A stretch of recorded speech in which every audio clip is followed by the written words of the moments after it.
Oui, alors, pour le contexte, c'est le premier cycle de lecture en sciences sociales. Donc, si vous ne connaissez pas le cycle à l'heure actuelle, nous sommes dans un cycle de lecture en sciences sociales où l'on parle d'écologie. Voilà, c'est tous les mercredis à 17h30 ici. Le temps que les gens arrivent, c'est plus vers 18h15, 18h, enfin bon, bref. Le temps que les gens s'installent, quoi.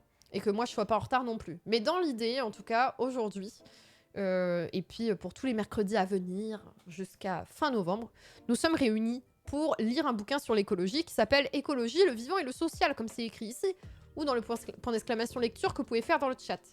On a parlé de plein de choses pour l'instant. On a parlé des catastrophes, qui étaient les coupables des catastrophes, qui fait qu'aujourd'hui on se retrouve dans une catastrophe climatique et écologique. On a appris le manque d'intervention de l'État et à quel point c'était la merde. Enfin, les gouvernants en tout cas ne prenaient pas véritablement position. Et là, aujourd'hui, nous allons parler des capitalistes. On avait déjà parlé des compagnies pétrolières dans les précédents live lectures. Mais aujourd'hui, l'idée, ça va être de parler d'autres sujets, notamment de l'air, qui devient une marchandise. Mais j'ai envie de vous faire choisir un autre chapitre parmi deux. Entre est-ce que vous... Enfin, parce qu'on va commencer par lire sur l'air, ça c'est sûr. Mais après, est-ce que vous avez envie de lire sur la finance verte ou est-ce que vous avez envie de lire sur l'agriculture industrielle? Et là, si vous m'écoutez sur YouTube, eh bien vous n'avez qu'à passer sur Twitch pour pouvoir participer activement aux lectures parce que c'est ça l'idée. Sur YouTube, ce n'est que les rediffs malheureusement. Je vais vous faire un petit sondage, comme ça vous choisissez. Lecture sur... Donc, j'ai dit l'agriculture industrielle ou la finance verte.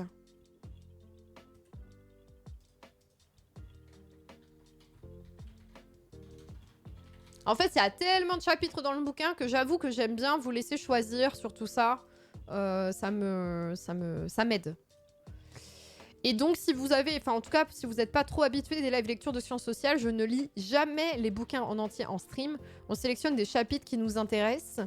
Et parfois, je lis même en diagonale certains trucs. Mais bref, voilà. On choisit ce qui nous intéresse ensemble. Surtout moi, en vrai. Mais je lis jamais les bouquins en entier parce que, bah, comme ça, vous pouvez aller creuser par vous-même. Et sinon, bah, vraiment, on passerait une année sur un bouquin tellement ils sont longs. La finance verte, c'est quoi? Eh ben voilà! Si tu ne sais pas, peut-être qu'on peut lire le chapitre. Alors... Non, alors en fait, la finance verte, c'est typiquement les marchés. Les marchés carbone, etc., dont on avait déjà parlé en regardant le dernier épisode de C'est pas sorcier sur le carbone. Enfin, l'avant-dernier épisode de C'est pas sorcier qu'on a regardé sur le carbone. Puisqu'ici, après les lectures, on fait des réacts à C'est pas sorcier. Donc voilà, donc c'est comment est-ce que par le marché et par le capitalisme, on veut essayer de sauver la planète. Mais en fait, c'est une impasse, hein, évidemment. Et sur l'agriculture industrielle, c'est pourquoi est-ce que c'est urgent d'en sortir, le chapitre. Il parle de ça. Après, là, je n'ai pas lu les chapitres, hein. Donc, on les découvre ensemble. N'oubliez pas, en fait, on fait des réacts à des lectures ici. Mais en vérité, j'ai pas du tout lu, hein, donc j'en sais rien. On va découvrir ensemble. J'ai voté au pif parce que je veux les deux. Oh là là. Mais ça devient de plus en plus compliqué, hein. Putain, j'ai mal écrit agriculture industrielle, j'ai oublié un E. Ça devient compliqué, vous voulez tout. Déjà, la dernière fois, je vous ai demandé de choisir entre les capitalistes ou les gouvernants. Vous m'avez dit, on choisit les gouvernants, d'accord, mais on veut lire aussi sur les capitalistes. Vous voulez tout. Après, je peux le noter, et plus tard, si on a du temps, on peut revenir dessus. Ce qui n'est pas choisi. Tu m'as convaincu, je vote la finance verte. Ah oui, mais en fait, j'ai pas besoin de vous convaincre parce que moi, vraiment, je préfère l'agriculture au choix. Hein. Vraiment. Après, je trouverais bien une autre manière de vous parler d'agriculture, mais... je trouve que l'agriculture est un sujet plus intéressant.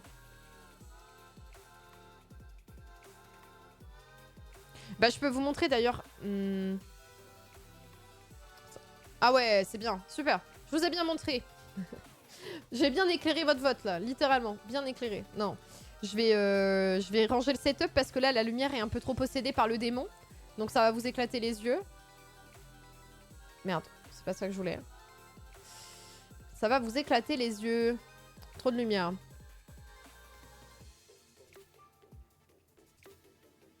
J'aime pas recevoir des mails.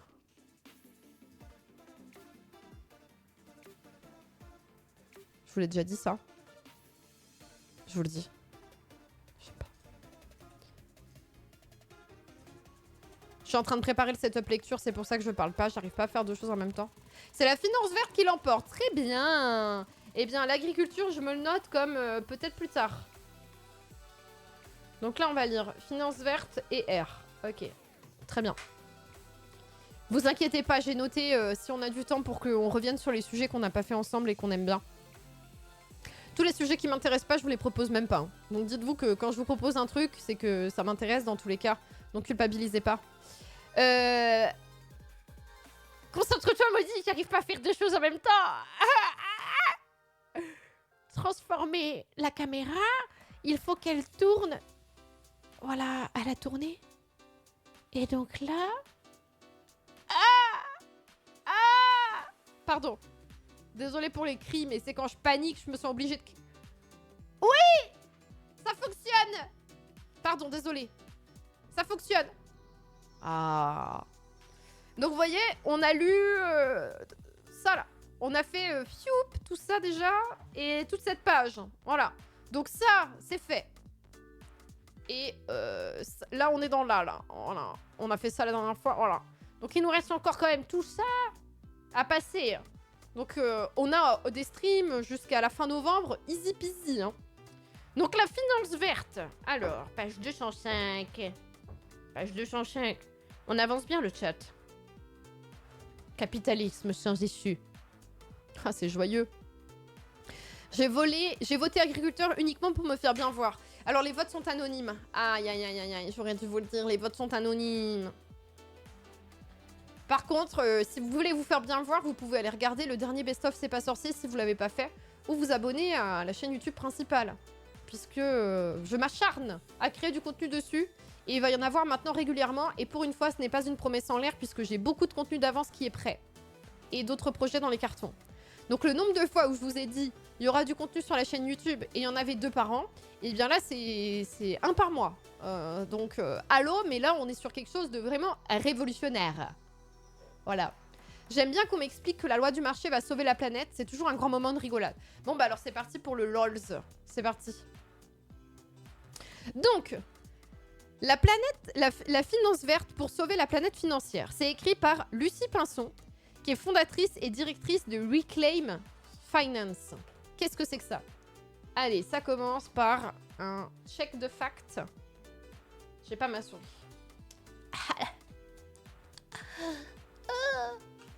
Si, ça 12 fois plus de contenu que d'habitude. Non, non, mais franchement, la chaîne YouTube, là, ça y est. Ça y va. Depuis que j'ai trouvé des solutions et des idées, ça y va. Oui, on va parler de greenwashing, mais je sais pas ce que c'est que Reclaim Finance, pardon.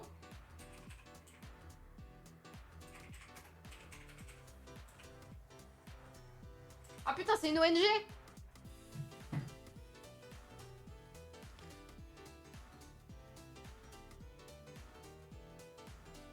Hein? Reclaim Finance lance l'alerte sur l'impact des acteurs financiers sur le climat et les populations. Quoi? Mais c'est pas une ONG de greenwashing, ça, justement? Mettons la finance au service du climat. Hein? Notre vision. Un système financier mais au service d'une transition vers des sociétés plus soutenables qui permet d'articuler la préservation des écosystèmes et la satisfaction des besoins fondamentaux. Et donc eux, ils ont payé pour avoir un chapitre dans un bouquin de vulgarisation.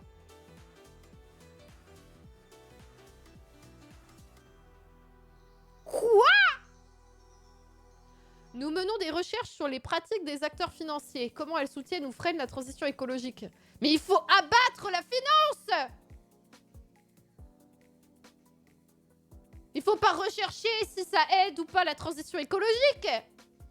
Nous rencontrons les acteurs financiers et politiques afin de leur présenter nos demandes et recommandations. Et nous aidons aussi les plus sincères à transformer leurs pratiques. Les plus sincères? Vous faites du lobbyisme, quoi.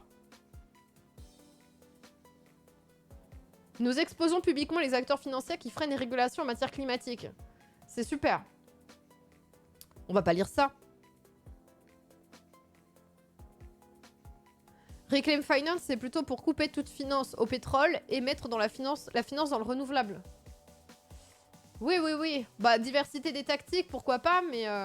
Lucie Pinson a une page Wikipédia. Allez hop, on va chercher.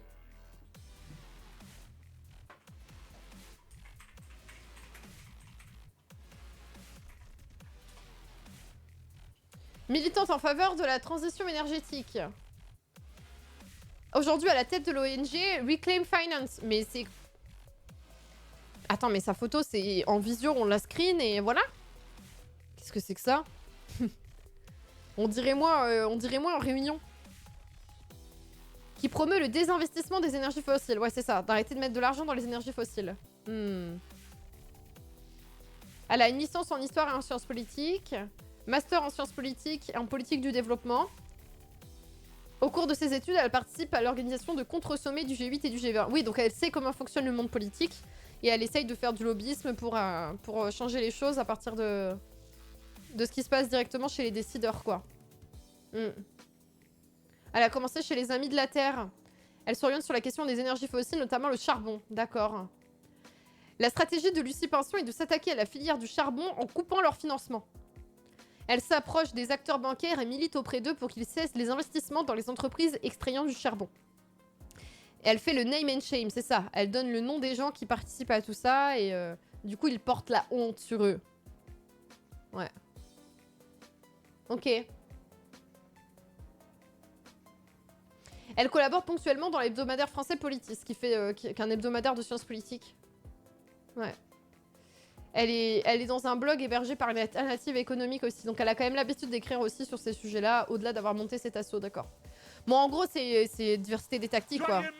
C'est quelqu'un qui a la tactique de aller directement faire du lobbyisme sur les acteurs de la finance. Ah bah c'est pas radical comme posture, hein, ça c'est sûr. Mais ça peut quand même faire bouger des choses, en l'occurrence. Hein. Si ce n'est que de couper les vivres aux énergies fossiles, c'est quand même pas mal. Mais oui, on dirait une photo faite par une IA. Au niveau des cheveux, là, c'est découpé bizarre. Je suis d'accord, c'est trop bizarre. L'ambiance est chelou ici. Hein. Merci Kelta pour les 27 mois de soutien, petit Resum Ninja, mon stream. Merci beaucoup. Merci, merci. Par contre, du coup, elle va juste faire sa promo dans ce chapitre-là. C'est sûr. Hein. Donc, ce que je vous propose, c'est de lire la conclusion et d'en avoir rien à foutre. Vu et sans tape de ce côté. Et puis, on va les lire sur l'agriculture. Voilà. Donc, la conclusion. Comme ça, vous l'avez en tête et vous avez les infos sur l'ONG. C'est bien aussi, hein, c'est intéressant. Mais c'est typiquement le genre d'ONG qui vont être présentes aussi dans les coops 21 et autres, et compagnie là, et dans des grands rassemblements internationaux pour essayer de faire changer les choses. Je vais zoomer parce que vous voyez rien. Vous pouvez me le dire quand même que vous voyez rien. Moi je peux pas lire, alors si moi je peux pas lire, vous pouvez pas lire. Parce qu'en plus vous, la qualité elle doit être encore plus dégueulasse. Là on peut lire là. Maudit ne respecte pas la vie du chat. Oh, franchement, vous auriez vu que c'était une lobbyiste, vous auriez passé plus de temps à hésiter, j'en suis sûre. Une finance au service du climat et des droits des populations n'est pas pour demain, mais le rapport de force pourrait basculer enfin en leur faveur. Une part grandissante de la population entre en action dans cette dynamique, n'épargne pas les institutions financières elles-mêmes. Des collectifs de salariés émergent, désireux de transformer leur entreprise pour y préserver l'emploi et la soumettre aux impératifs climatiques. Ça, c'est intéressant. Que les salariés eux-mêmes se saisissent de ces thématiques. Je suis zoomée au max, là? Ah bah alors là...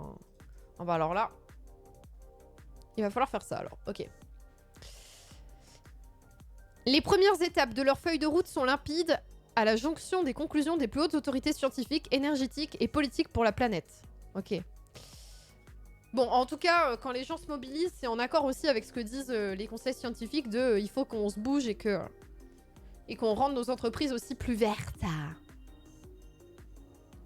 Ainsi, le GIEC a indiqué que tout nouveau projet d'énergie fossile menace l'objectif de limiter le réchauffement à 1,5 degré et qu'aucun nouveau champ pétrolier et gazier n'est toléré dans le scénario de l'Agence internationale de l'énergie pour l'atteinte de la neutralité carbone à horizon 2050. Ça, c'est vrai. Hein.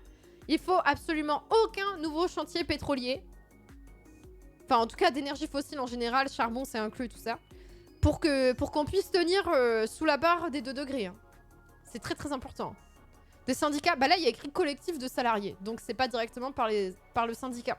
Après, il y a des problèmes avec les syndicats. Par exemple, typiquement, dans la CGT, vous avez toute une branche défenseuse des énergies fossiles parce que c'est lié aux emplois de certaines personnes. Et que comme les syndicats sont censés défendre les droits des travailleurs, est-ce qu'on ne devrait pas défendre les travailleurs de cette industrie, même si cette industrie est mortifère?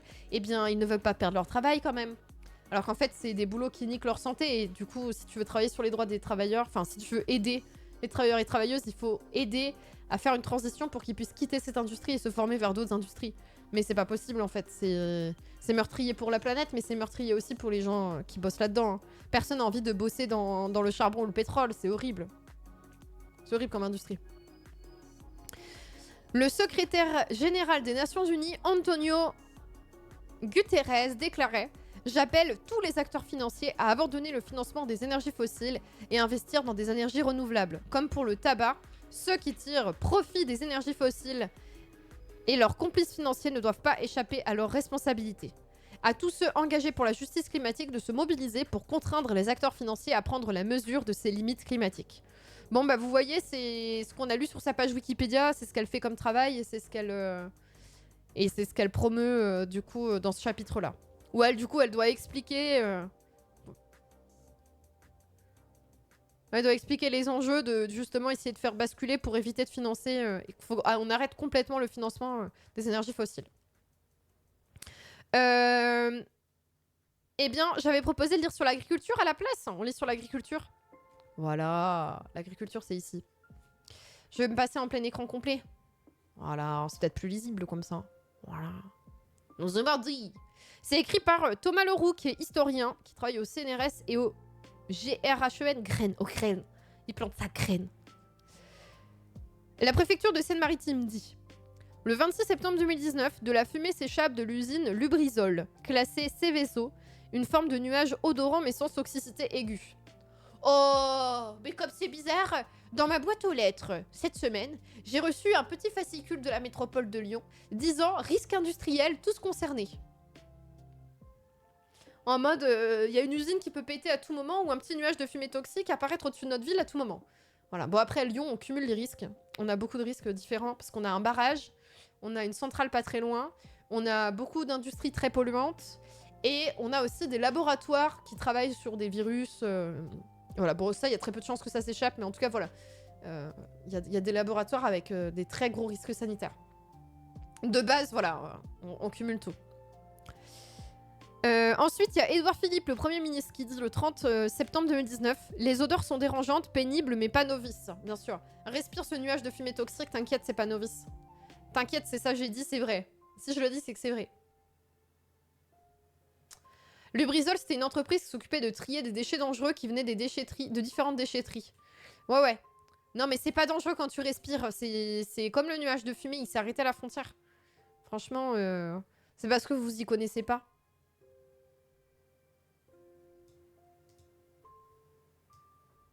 Ah, non. Je voulais pas zoomer plus. Ok. C'est bon. Excusez-moi. La caméra était au bout de sa vie. Ouais, il peut y avoir des effets dominos. Après, voilà, le barrage est bien entretenu et tout ça. Il y a un reportage des vers de rage sur France TV sur les polluants éternels dans la région de Lyon. Ouais, mais même en fait, au niveau de ce que vous faites pousser dans votre jardin, dans les villages à côté et tout, en fait, c'est dangereux. Il y a plein de choses très très dangereuses, ouais. J'irai regarder le documentaire, tiens. Soyez maudits! Je l'ai là. Je l'ai là, ma boîte à post-it, hein. Excusez-moi. Je me le note. Je pars chercher un café, sur un chapeau, je reviens, c'est Lubrizol, ça s'est vite détérioré. Ouais. Bah ça y est, la lecture commence, quoi. Ah oui, mais je vais peut-être le mettre là. Alors, tu m'as dit quoi? Vers de rage.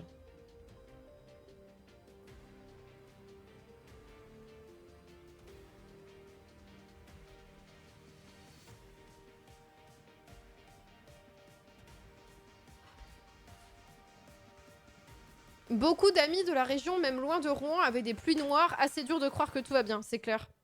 J'étais où? Page 205.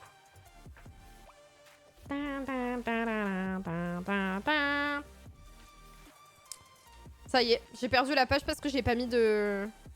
Voilà. On a été là. Non, pas du tout. Mais j'étais en train de lire quoi alors? J'étais en train de lire quoi? Attendez, c'est ça que je voulais lire et j'étais en train de lire quoi? Oh, j'ai aucune idée de ce que j'étais en train de lire. Mon Dieu, mais qu'est-ce qui s'est passé? J'ai été sur un truc au pif. Mais j'étais en train de lire quoi? Mais c'est vrai? Regardez, la finance verte, du coup, on le lit pas. Il est ici. T'allais commencer sur l'agriculture, mais je sais. Mais quand j'arrive au chapitre sur l'agriculture, il n'y a pas les citations que j'étais en train de lire. C'est bizarre quand même. Regarde. L'urgence de sortir de l'agriculture industrielle, c'est ça que je voulais lire. J'ai lu au pif un truc sur le risque industriel. J'ai été trop loin. Oh là là là là. Bah attends, ça m'intéresse quand même. Hein. Pourquoi l'impunité industrielle? Je le note. Donc ça, on a lu, c'était nul à chier. Enfin, pas nul à chier, mais bon. Ok, je le suis noté, je suis noté. Sur les risques industriels. Calmons-nous. On allait parler d'agriculture. Oh. La finance verte. Arrêtons de... Conclusion de la finance verte. Arrêtons de financer les énergies fossiles. Plus aucun sou, aucun euro de subvention pour les énergies fossiles. Voilà. Ok, c'est bon. Maintenant qu'on a déterminé ça, on a lu le chapitre en diagonale, on lit sur l'agriculture industrielle. Excusez-moi. C'est écrit par Hélène Tordjman, qui est économiste à la Sorbonne. Elle nous commence avec une citation de Karl Marx. Ainsi donc, ce qui gît au fond de l'accumulation primitive du capital, au fond de sa genèse historique, c'est l'expropriation du producteur immédiat. C'est la dissolution de la propriété fondée sur le travail personnel de son possesseur. Voilà. En gros, les gens qui travaillent, ils ne possèdent pas la propriété de leur travail. Voilà. Ils se font exproprier leur travail. Et les gens font de la thune avec ça. On appelle ça des capitalistes. Et ça leur permet d'accumuler du capital, aka de l'argent.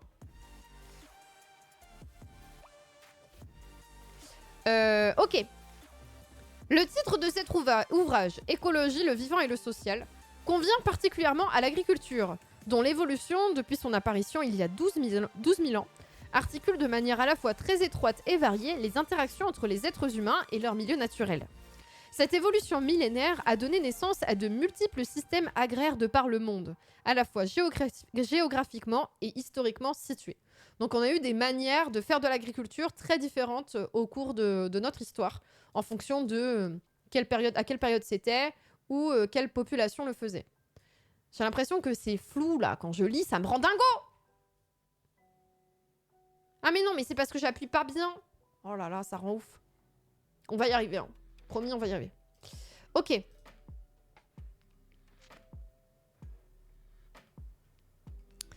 Depuis la révolution industrielle, un profond mouvement d'homogénéisation est observable. Donc depuis la révolution industrielle, on fait tous l'agriculture globalement de la même manière.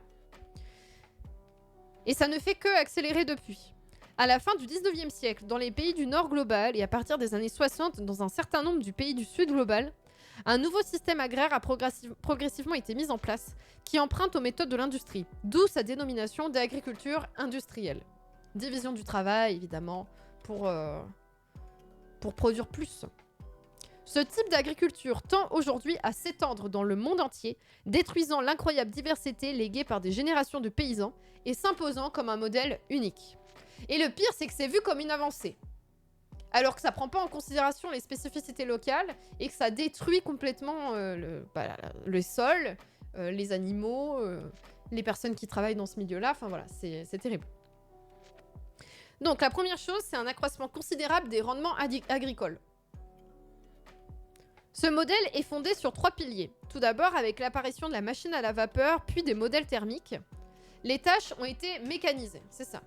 On a plus tout fait, c'est fini de tout faire à la main, ça a été mécanisé. Ça, en vrai, pourquoi pas? Pourquoi pas? D'une certaine manière, je préfère pouvoir labourer avec une machine que labourer à la main. Bon, quand t'as plusieurs hectares, mais j'imagine que si t'as juste ton petit coin de potager, c'est ok. Pour reprendre les termes de Karl Marx, le travail vivant fut remplacé par du travail mort, incorporé dans des machines, c'est-à-dire du capital. Oui, parce que les machines, tu les possèdes et ça fait du capital. C'est un investissement, quoi, une machine. Merci à Yam Sawyer pour le Prime et les 21 mois de soutien. Merci beaucoup. Soyez maudits. Bon, en tout cas, on est en train de lire une économiste marxiste, donc je pense que si elle peut nous citer Marx à chaque phrase, voilà, ça sera important pour elle. Ce phénomène d'automation a considérablement accru la productivité du travail agricole.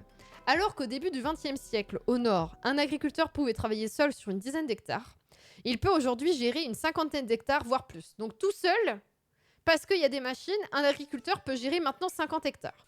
C'est x5 en termes de rendement, quoi. J'écris x5. C'est sa marque de fabrique. Bien vu, bravo. Bravo. Tintin, tintin.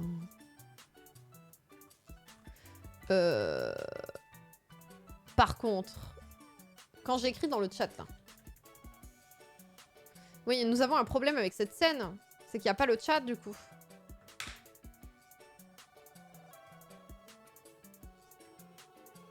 Streameuse en carton, hein.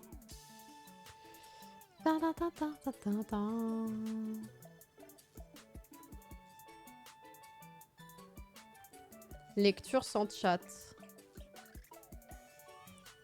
Voilà, je vais vous copier-coller le chat pour que vous puissiez la voir. Pour les gens qui sont en plein écran. Mais en fait, qui est en plein écran en train de me regarder? En train de lire un bouquin?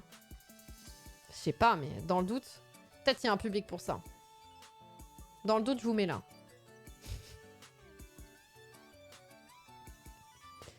Oula. Si, là, c'est bien. Plein écran pour le texte? Ouais, mais il est un peu dégueulasse, le texte. Je suis désolée. Voilà, c'est bon. Une en 360p dans un coin. Non, mais c'est mérité, c'est mérité. Je connais des agriculteurs qui ont plus de 100 hectares et qui gèrent ça tout seuls. Ouais, c'est d'ailleurs pour ça qu'il y a écrit « voire plus ».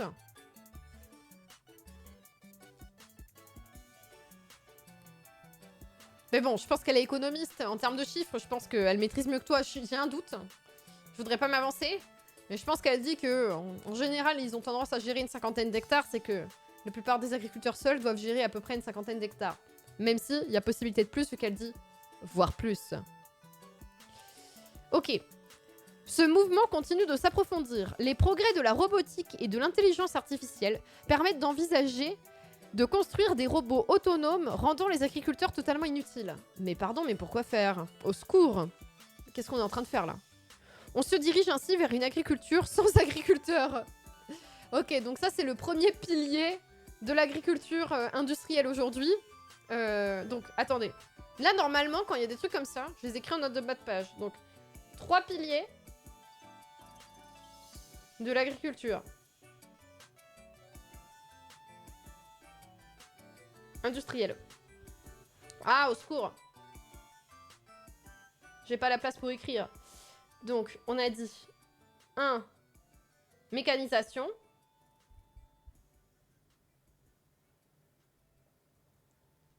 Et du coup, elle dit en 2, ça va être la chimie. Le deuxième pilier, c'est la chimie. Tout au long du XXe siècle, l'agriculture a fourni de plus en plus de débouchés à l'industrie chimique, qui a mis au point des centaines de produits de synthèse pour protéger les cultures et stimuler leur croissance. Pesticides, insecticides, herbicides, fongicides, nématicides, acaricides et des engrais azotés fabriqués à partir du pétrole et de gaz naturel. La consommation de ces intrants ne cesse d'augmenter, encore aujourd'hui, malgré les différents plans gouvernementaux pour la réduire. Et encore, des fois on n'a pas l'impression que le gouvernement a très envie de réduire tout ça. Nourris par des robots! Plus d'agriculteurs, plus de FNSEA. Ouais, il n'y a pas que la FNSEA quand même. Mais c'est vrai que la FNSEA, si on pouvait la battre, ça nous arrangerait. Ouais. Après, bon, la FNSEA ne disparaîtrait pas parce que la FNSEA est quand même un rassemblement d'agriculteurs patrons. Et du coup, les robots ne seront pas leurs propres patrons. Dans ce futur où l'IA et des robots autonomes pourraient s'occuper à 100% des champs, ils ne posséderaient pas leurs entreprises. Les robots ne seraient que des capitaux. Et du coup, les capitalistes qui posséderaient ces robots appartiendraient sûrement toujours à la FNSEA. Et pourraient toujours faire du lobbyisme auprès des politiques. Donc bon, coup dur. Le troisième pilier de l'agriculture industrielle, c'est la sélection variétale. Voilà, on sélectionne les variétés. Sélection. Mécanisation, chimie, sélection. Putain, on dirait presque un truc de nazi écrit comme ça, là. C'est terrible. Donc la sélection variétale, c'est l'obtention de nouvelles variétés végétales. Jusqu'à la fin du 19e siècle, les variétés cultivées étaient sélectionnées par les fermiers eux-mêmes, en général de manière collective au sein des villages. Les paysans gardaient les meilleures graines de leur récolte pour ensemencer leurs champs l'année suivante. Ils se les échangeaient avec leurs expériences.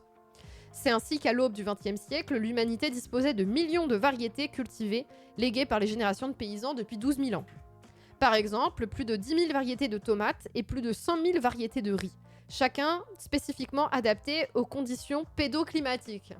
Les conditions pédoclimatiques, c'est des conditions climatiques régnant autour des sols. Température, humidité, aération. C'est bien? Tu aères bien ton petit cul là, Mando, là? Tu vas le montrer à tout le monde, là? T'es fier de toi? De saccager le setup de stream, là? Ouais? C'est super. Super. C'est bon, t'as fini? On peut remettre là parce que le chat Twitch il peut pas lire. Et moi non plus. Ok, il est venu sur mes genoux, il arrête. Ban Twitch à cause du cul de Mando. Le chabotage. Himmler était éleveur de porcs. Ah bah super. Salut Yogamok. Donc, avant l'apparition de l'agriculture industrielle, il y avait plus de 10 000 variétés de tomates, plus de 100 000 variétés de riz, et elles répondaient chacune spécifiquement à des conditions pédoclimatiques, donc elles étaient adaptées aux conditions climatiques régnant autour des sols, la température, l'humidité, l'aération. Donc en gros, localement, les gens avaient sélectionné les graines qui marchaient le mieux pour leur sol.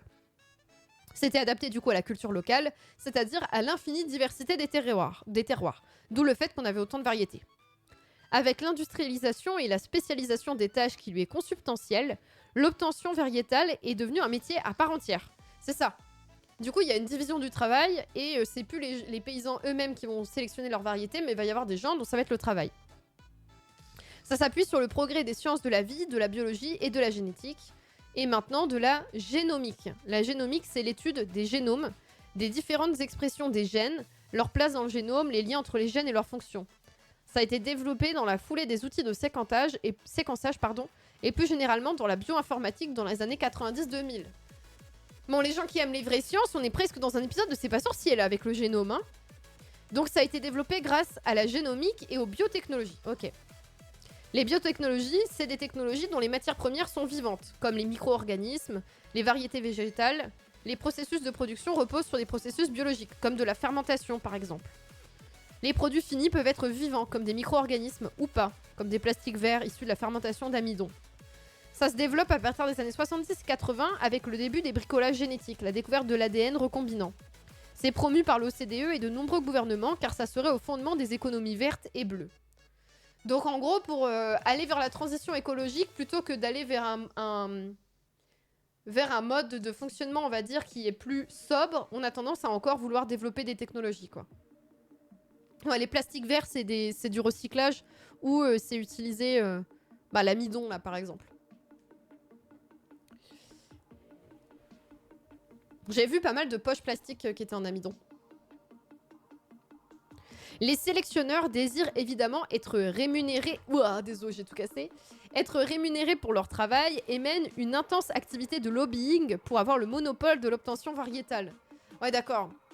En fait, comme tu as envie de justifier ton métier, eh bien, tu vas dire que c'est toi qui dois décider quelles sont les variétés qui existent. Et que c'est ton taf que de faire ça. Et donc, tu laisses pas les paysans le faire eux-mêmes, quoi. C'est quoi l'économie bleue? Bah, j'en sais rien, tu tapes sur internet. Qu'est-ce que j'en sais, moi? C'est pas défini. Tu crois que je l'ai écrit, chapitre? J'en sais rien! Économie bleue! Oh là là! Ça doit être la mer! J'ai débranché le clavier de colère. Quoi? Pourquoi t'as ouvert mon fichier, là? De la mettre, je dirais? Mais qu'est-ce que vous racontez?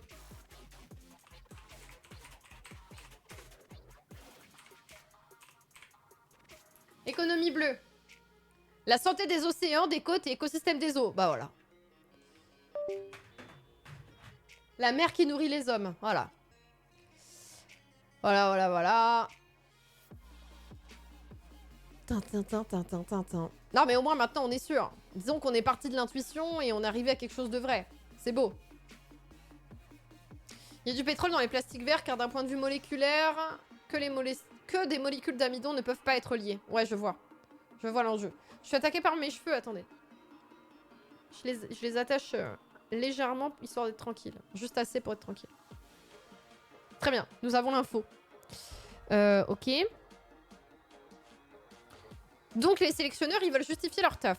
Ils désirent être rémunérés pour leur travail et ils mènent une intense activité de lobbying pour avoir le monopole de l'obtention variétale via la création de droits de propriété intellectuelle sur les semences. C'est ça. Il y a des droits de propriété sur les semences. Non mais vous vous rendez compte quand même. Tu possèdes le droit? Est-ce que tu as breveté cette graine, s'il te plaît? Cette appropriation privative de ce qui était jusque-là un patrimoine collectif a pour corollaire l'expropriation des paysans du droit de faire leurs graines et la perte des savoirs traditionnels associés. C'est horrible, hein. Imagine, t'as passé toute ta vie à toi-même sélectionner tes graines et faire pousser des trucs qui marchaient chez toi. Et là, maintenant, t'es obligé d'aller acheter des graines chez des gens qui développent ça en labo, qui ont aucune conscience de comment fonctionne ton sol à toi spécifiquement. Et du coup, tu vas devoir utiliser quoi? Bah des putains d'engrais pour être sûr que ça tient sur le long terme. Et pour être sûr d'avoir les mêmes rendements que ce que t'avais avant. Sauf que les engrais vont détruire tes sols. Etc, etc, etc. Merci Monsanto! Merci! Super. Ce système agraire industriel, plus ou moins le même sous toutes les latitudes, a certes permis un accroissement considérable des rendements agricoles, mais au prix de dégâts sociaux et environnementaux majeurs. Et surtout, alors que la bouffe est jetée, hein. Donc oui, bien sûr, on a plus de rendement, on produit plus. Mais qu'est-ce qu'on en fait de cette nourriture? On la jette. Tout n'est pas utilisé et consommé. On n'a pas besoin de produire autant. Comme dit plus haut, les aspects environnementaux et sociaux sont étroitement imbriqués. Mais dans un souci de clarté analytique, on les abordera successivement. Donc là, on va commencer du coup par... Quoi? Par l'écologie, avant de parler du social. Ok. L'agriculture industrielle est écologiquement destructrice. Tout d'abord, le secteur agriculture, forêt et autres terres, AFOLU, défini par le gouvernement intergouvernemental d'experts sur le climat, le GIEC, est responsable de près de un quart, donc l'agriculture, voilà, on va dire au sens large, c'est responsable de près d'un quart des émissions de gaz à effet de serre mondiales, dont une petite moitié serait du fait de l'agriculture. Outre le dioxyde de carbone... de merde. Merci Yogamok pour le sub, bienvenue à toi, c'était gentil, merci beaucoup. Les plants sont stériles. Oui, les graines sur lesquelles maintenant il y a des brevets, là, c'est ça. C'est stérile, tu peux pas les faire te reproduire, faut que tu les rachètes chaque année, ouais. On jette, mais des millions de personnes continuent à mourir de faim. Mais ça n'a aucun sens. On a assez de ressources pour nourrir tout le monde. Donc voilà, donc l'agriculture est responsable de près d'un quart des émissions d'effet de serre mondiales. Donc, la moitié d'un quart, c'est un huitième? Je sais pas. Bref, outre le dioxyde de carbone, CO2, engendré par la mécanisation et la spécialisation, l'élevage intensif émet beaucoup de méthane et les engrais massivement utilisés se dégradent en protoxyde d'azote, des gaz dont les pouvoirs de réchauffement sont respectivement environ 20 fois et 30 fois celui du CO2. Ah! Non, attends, 20 fois et 300 fois celui du CO2. Donc là, on est en train d'apprendre que le gaz dans lequel se dégradent les engrais, c'est 20 fois à 300 fois plus important que le CO2, les rejets et le réchauffement que ça provoque. C'est super. Franchement, c'est super. Je suis très contente. À cela s'ajoutent les énormes quantités de carbone relâchées chaque fois qu'une forêt brûle. La déforestation, souvent opérée pour faire de la place à l'agro-industrie, est responsable de 10% des émissions mondiales. Puis souvent, c'est pour nourrir les animaux en plus, qui vont être élevés, qui vont aussi polluer parce qu'ils sont élevés. Voilà. Ensuite, cela fait plus d'un siècle que des produits de protection des plantes chimiques sont déversés sur des cultures, à un rythme toujours grandissant, malgré les promesses de réduction. De 2,3 millions de tonnes en 90, l'utilisation de pesticides dans le monde est passée à 4 millions de tonnes en 2019. La plus forte croissance a eu lieu en Asie et en Amérique latine, mais l'utilisation de ces produits phytosanitaires augmente en Europe également. En France, par exemple, après une baisse notable entre 2019 et 2017, plus de 5 kg de pesticides par hectare à environ 3,5 kg. Attends, il y a 5 kg de pesticides par hectare dans nos champs en France? C'est moi ou c'est beaucoup? Leur utilisation est repartie à la hausse en 2018. Bah c'est super. En 2022, les lobbies agroalimentaires n'ont pas hésité à utiliser l'argent de la guerre en Ukraine et le spectre des pénuries qu'elle engendre pour promouvoir le productivisme à tout crin. On verra un peu plus bas pourquoi cet argument est fallacieux. Donc on dit vite, prends mes produits phytosanitaires là, prends mes pesticides, prends mes engrais, tu produiras plus, tu seras plus rentable. Sur un hectare, c'est pas tant 5 kilos, tu te moques de moi. J'ai l'impression que c'est énorme. Nessa. Salut Dragono. Il s'ensuit une pollution généralisée des sols, de l'eau et des aliments, et tous les problèmes de santé afférents pour les êtres humains comme pour l'ensemble des êtres vivants. Donc, les abeilles meurent, concrètement. Voilà. Et nous, on a des cancers. Voilà, c'est super. C'est ainsi que la faune microbiologique des sols disparaît, alors qu'elle assure la formation des sols, dont la fertilité de la terre. Ah oui, aussi les petits vers de terre et tout ça, ça crève. De même, les insectes pollinisateurs sont gravement menacés, comme les abeilles. La plateforme intergouvernementale scientifique et politique sur la biodiversité et les services écosystémiques, IBES, qui est à la biodiversité ce que le GIEC est au climat, estime dans son rapport de 2019 que 23% des terres agricoles ont des sols dégradés et que les pertes potentielles liées à la disparition des pollinisateurs sont estimées à plusieurs centaines de milliards de dollars par an. Donc en gros, on est en train de complètement niquer la biodiversité à cause de notre agriculture et des produits qu'on utilise pour réaliser cette agriculture. Voilà. C'est super.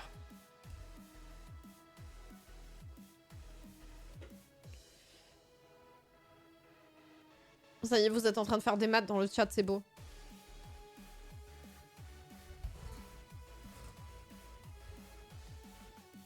Bref, l'agriculture industrielle détruit les bases de sa pérennité elle-même. Pour reprendre un concept d'Ivan Illich, elle est tout à fait contre-productive. Dans leur obsession de l'efficacité et du rendement à court terme, les pratiques culturelles dites modernes sont un danger pour la possibilité même de l'agriculture et plus généralement pour la vie sur la Terre. En gros, on détruit vraiment en gros, plus on utilise des produits comme ça, plus on doit en utiliser. Plus on en utilise, plus on détruit du coup les sols et ce qui permet de pousser. Donc plus ça va, plus juste on n'a plus la possibilité de pouvoir faire de l'agriculture. Et en plus, en faisant ça, juste on détruit la vie sur Terre, quoi. C'est super. Parce qu'on détruit la biodiversité et on crée des problèmes de santé chez les humains. Oui, tu peux faire sans pesticides, exactement. Cultiver rationnellement et en grand implique non seulement de standardiser les procédures, mais aussi les végétaux et les animaux. Alors que l'agriculture paysanne cultive des variétés végétales et des races animales diverses, l'agriculture industrielle se concentre sur quelques grandes espèces pourvoyeuses de rentes. Pour les plantes, ça va être le maïs, le soja, le colza, le coton, la canne à sucre, l'huile de palme. Et parmi ces espèces, seulement quelques variétés homogènes, de plus en plus souvent génétiquement modifiées. Selon l'Organisation des Nations Unies pour l'alimentation et l'agriculture, le monde aurait perdu 75% de sa biodiversité cultivée en un siècle. Avec la disparition des variétés anciennes et de leurs cousines sauvages, de nombreux traits intéressants comme la résistance à certains ravageurs, à la sécheresse ou aux sols pauvres, ne sont plus disponibles pour tenter d'adapter les plantes cultivées aux nouvelles conditions de culture qui se profilent. En gros, comme on a détruit la diversité des plantes et de la nourriture qui pouvaient pousser, on détruit des possibilités qui auraient pu nous sauver aussi de ce qu'on est en train de faire. Parce qu'il y a de plus en plus de sécheresse, il y a de plus en plus de sols qui sont amoindris en ressources, et donc il y a des variétés qui sont capables de survivre à ça. Mais variétés que l'on n'a plus puisqu'on les a détruites par l'agriculture intensive. Agriculture intensive qui produit ces sécheresses et qui affaiblit les sols. C'est super. C'est une catastrophe pour la biodiversité. Il y a la une du CNRS parue en mai qui confirme aussi que l'intensification de l'agriculture est à l'origine de la disparition des oiseaux en Europe. Oh là là. De l'impact direct et via la disparition des insectes. Ouais. Non mais c'est affolant. Hein. C'est affolant comment l'agriculture, ça change beaucoup de choses. Hein. Vraiment, notre assiette, c'est ultra politique pour le coup. Hein.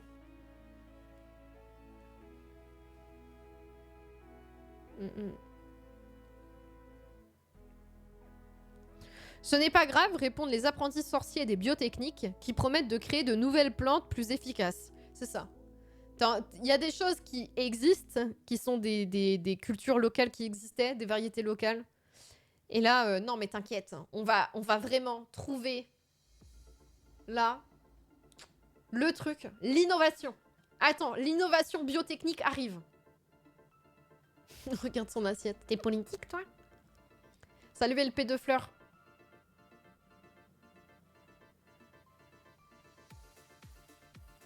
Il y a un cercle vicieux, moins de pollinisation, donc moins d'insectes. Voilà, c'est ça le technosolutionnisme. Non, mais on va trouver une solution par la technologie. Alors qu'en fait, tu te rends compte que la solution, elle était déjà là sous nos yeux et que juste, bah, on a détruit ces perspectives-là. On peut les retrouver, hein, mais juste, le capitalisme les a détruits parce que c'était pas assez rentable. Mais en fait, c'est ce qu'elle explique, là, l'économiste, c'est que la logique de rentabilité, c'est même pas rentable. C'est-à-dire que le discours qui nous est servi par les capitalistes, c'est de dire on est obligé d'avoir des monocultures et des espaces si grands, on est obligé d'avoir des pesticides, d'utiliser des engrais, etc. On est obligé, parce que comme ça c'est plus rentable, parce qu'on produit plus et on a un meilleur rendement. Mais en fait c'est pas plus rentable, parce que sur le long terme on n'a plus rien.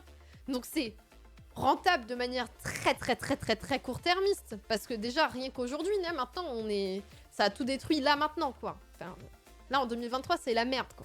Donc t'es en mode mais comment est-ce que tu peux penser que c'est rentable alors que le modèle qu'on avait avant existait depuis 12 000 ans? Je veux dire 12 000 ans à pouvoir manger, c'est quand même pas mal.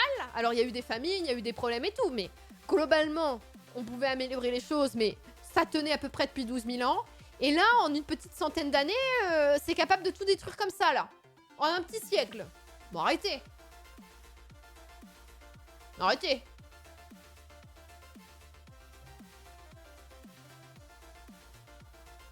Ce n'est pas rentable au global, mais ça profite à certains très riches qui ont le pouvoir. Je suis d'accord avec toi, mais ce qui m'inquiète, c'est que dans les médias traditionnels, le discours qui est tenu, c'est que c'est une agriculture qui est plus rentable. Alors que on va promouvoir le modèle paysan, par exemple, des gens qui sont à la coopérative. Qu'est-ce que tu fais là? Le chat se barre. Oui, les gens qui sont en coopérative, qui sont dans des modes de fonctionnement différents du coup que de l'industriel, ou qui sont à la conf paysanne. Bon bref, les paysans, comment est-ce qu'ils fonctionnent? On va dire que eux, c'est un modèle traditionnel, passionné et tout, mais on va pas trouver ça comme viable ni comme souhaitable. C'est vu comme un retour en arrière. Et donc forcément négatif. Mais en fait, ce qui m'inquiète, c'est vraiment que dans la communication et dans la manière dont c'est traité médiatiquement, c'est toujours la marche vers le progrès. Et la marche vers le progrès, et ce qui est vu comme un progrès, c'est le développement de nouvelles technologies.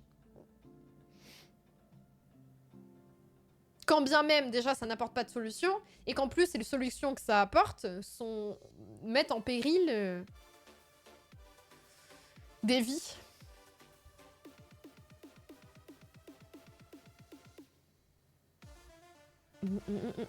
On a déjà lu un chapitre sur la population de la planète là, et est-ce qu'il y aurait trop d'humains, et on a vu que non. C'était dans les précédents streams. Si jamais, ça sera posté évidemment sur la chaîne de Rediff.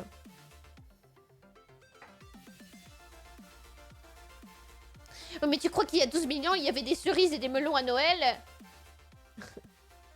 Non. Non. L'agriculture industrielle, donc on a vu que c'était écologiquement désastreux, destructeur. Maintenant, l'agriculture industrielle, c'est socialement désastreux. Du point de vue plus social, l'agriculture industrielle coûte cher, très cher. Mécanisation, fertilisants et pesticides, serres chauffées, irrigation, semences à haut rendement ou rendues tolérantes aux herbicides par transgénèse, les investissements sont souvent colossaux. Les agriculteurs sont obligés de s'endetter pour investir, acheter des terres, cultiver plus et amortir ces investissements. Mais plus les parcelles sont grandes, plus les machines doivent l'être aussi, plus puissantes, sophistiquées, techniques, d'où de nouveaux investissements. Et le besoin de s'agrandir encore pour les amortir. Une spirale vicieuse. Quand j'étais ado, je vous en ai déjà parlé, mais ça m'avait assez marqué. J'ai lu un bouquin qui s'appelait Le Livre noir de l'agriculture. Et dans ce bouquin-là, qui était un travail de journaliste, il y avait tout un retour justement sur le fait que pour obtenir des subventions, notamment de la politique agricole commune qui vient de l'Union européenne, les agriculteurs s'endettent pour avoir de nouvelles machines qui sont aux normes de l'Union européenne. Et donc, ils achètent de nouvelles machines, mais ils n'arrivent pas à produire assez pour pouvoir... pour réussir à en vivre. Donc, ils vont faire un investissement, prendre un autre prêt, acheter autre chose, acheter autre chose, acheter autre chose. Et voilà, donc c'est ce qui est dit là dans le bouquin par l'économiste, hein, c'est une spirale vicieuse, quoi. En gros, pour pouvoir survivre et produire plus, tu te dis, bah, il faut que j'ai une plus grande parcelle. Donc, tu prends une plus grande parcelle, mais du coup, il te faut des machines qui sont plus efficaces pour ces plus grandes parcelles. Donc, tu prends encore de nouvelles machines, tu te surendettes. Et voilà. Et c'est des investissements. Mais en vrai, juste, t'es surendetté à la fin. Et bon, bref, le nombre de suicides chez les agriculteurs, c'est quand même assez symptomatique de à quel point ils ne voient pas de porte de sortie, quoi. Ils ont l'impression d'être piégés. Cette dynamique a de nombreuses conséquences, toutes néfastes. Toutes, hein. Il n'y a pas de bonnes conséquences, hein. La dynamique de la course comme ça à la mécanisation à tout prix, toujours plus grand machin, c'est bien écrit. Les conséquences sont toutes néfastes. La première conséquence majeure et dramatique est la disparition des paysans. Le phénomène est historique. La modernisation remplace le travail humain par des machines.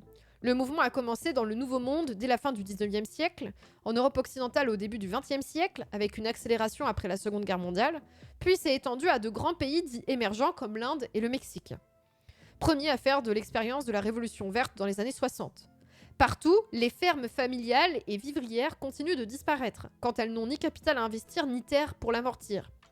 Les chiffres de l'exode rural tout au long du XXe siècle sont phénoménaux. En France, par exemple, au début du XXe siècle, la moitié de la population active travaillait dans l'agriculture. Aujourd'hui, c'est moins de 2%. C'est assez frappant, ouais. Comment est-ce que tout le monde avait sa parcelle et en fait, aujourd'hui, plus du tout. Il y a une vidéo sur la chaîne YouTube de l'Argumentarium « Quelle agriculture pour demain ?» où il montre qu'il y a déjà des scénarios très poussés avec des solutions pour changer de modèle agricole qui seraient pertinents et beaucoup moins impactants pour l'environnement et la santé, sans risque de pénurie, comme c'est souvent évoqué quand on parle de changer de modèle. Oui, les gens ont peur des famines. Bah, typiquement, le retour à un modèle paysan, ça serait hyper important. Mais vous avez raison aussi, il y a des terres qui ont juste été détruites et qui ont été utilisées pour d'autres choses, genre le tourisme. Beaucoup d'agriculteurs ne possèdent pas leurs terres. Mais moi, mon grand-père était paysan et a dû arrêter son travail de paysan parce qu'il possédait pas sa terre et que, en fait, ils avaient un mode de vie paysan, ma famille, mais ce mode de vie où tu subviens à tes besoins et à celui de ta famille, et voilà. Et en gros, tu peux mettre un peu d'argent de côté, mais globalement, tu roules pas sur l'or non plus, mais t'as pas besoin de faire des rendements, quoi. Et ça a été mis en danger parce que juste la manière que ça a de fonctionner l'agriculture ne te permet pas de juste vivre avec ce que tu as. C'est plus possible, c'est pas ok, ça ne suffit pas. On te pousse à être rentable. Et du coup, voilà, typiquement, il possédait pas sa terre en plus, donc voilà.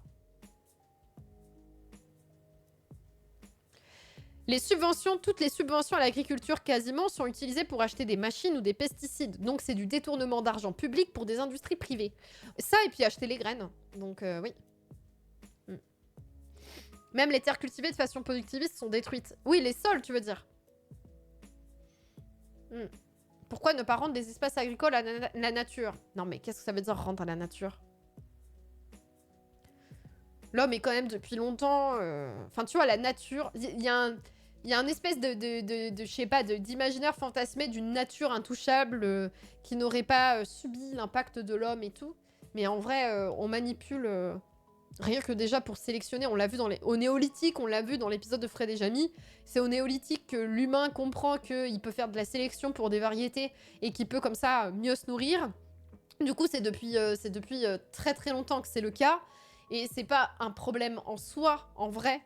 Mais la manière... Enfin, le problème, c'est quand tu détruis ce qui existe avant toi.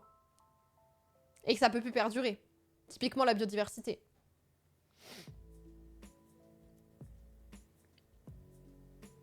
Mm.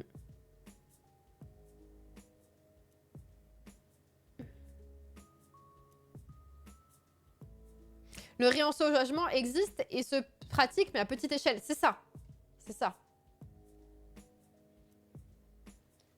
Mais dans tous les cas, on a besoin aussi d'espaces cultivables. Mais c'est juste la manière dont c'est cultivé aujourd'hui, le problème. Je me fais harceler de messages, je panique. Ok. Ah, tout va bien. Le petit moment de panique. Tout va bien, tout va bien. Donc, première conséquence néfaste, il n'y a plus de paysans. À cause de l'agriculture industrielle. On n'est plus que dans des modèles productivistes. Deuxième conséquence, c'est la fuite en avant technologique.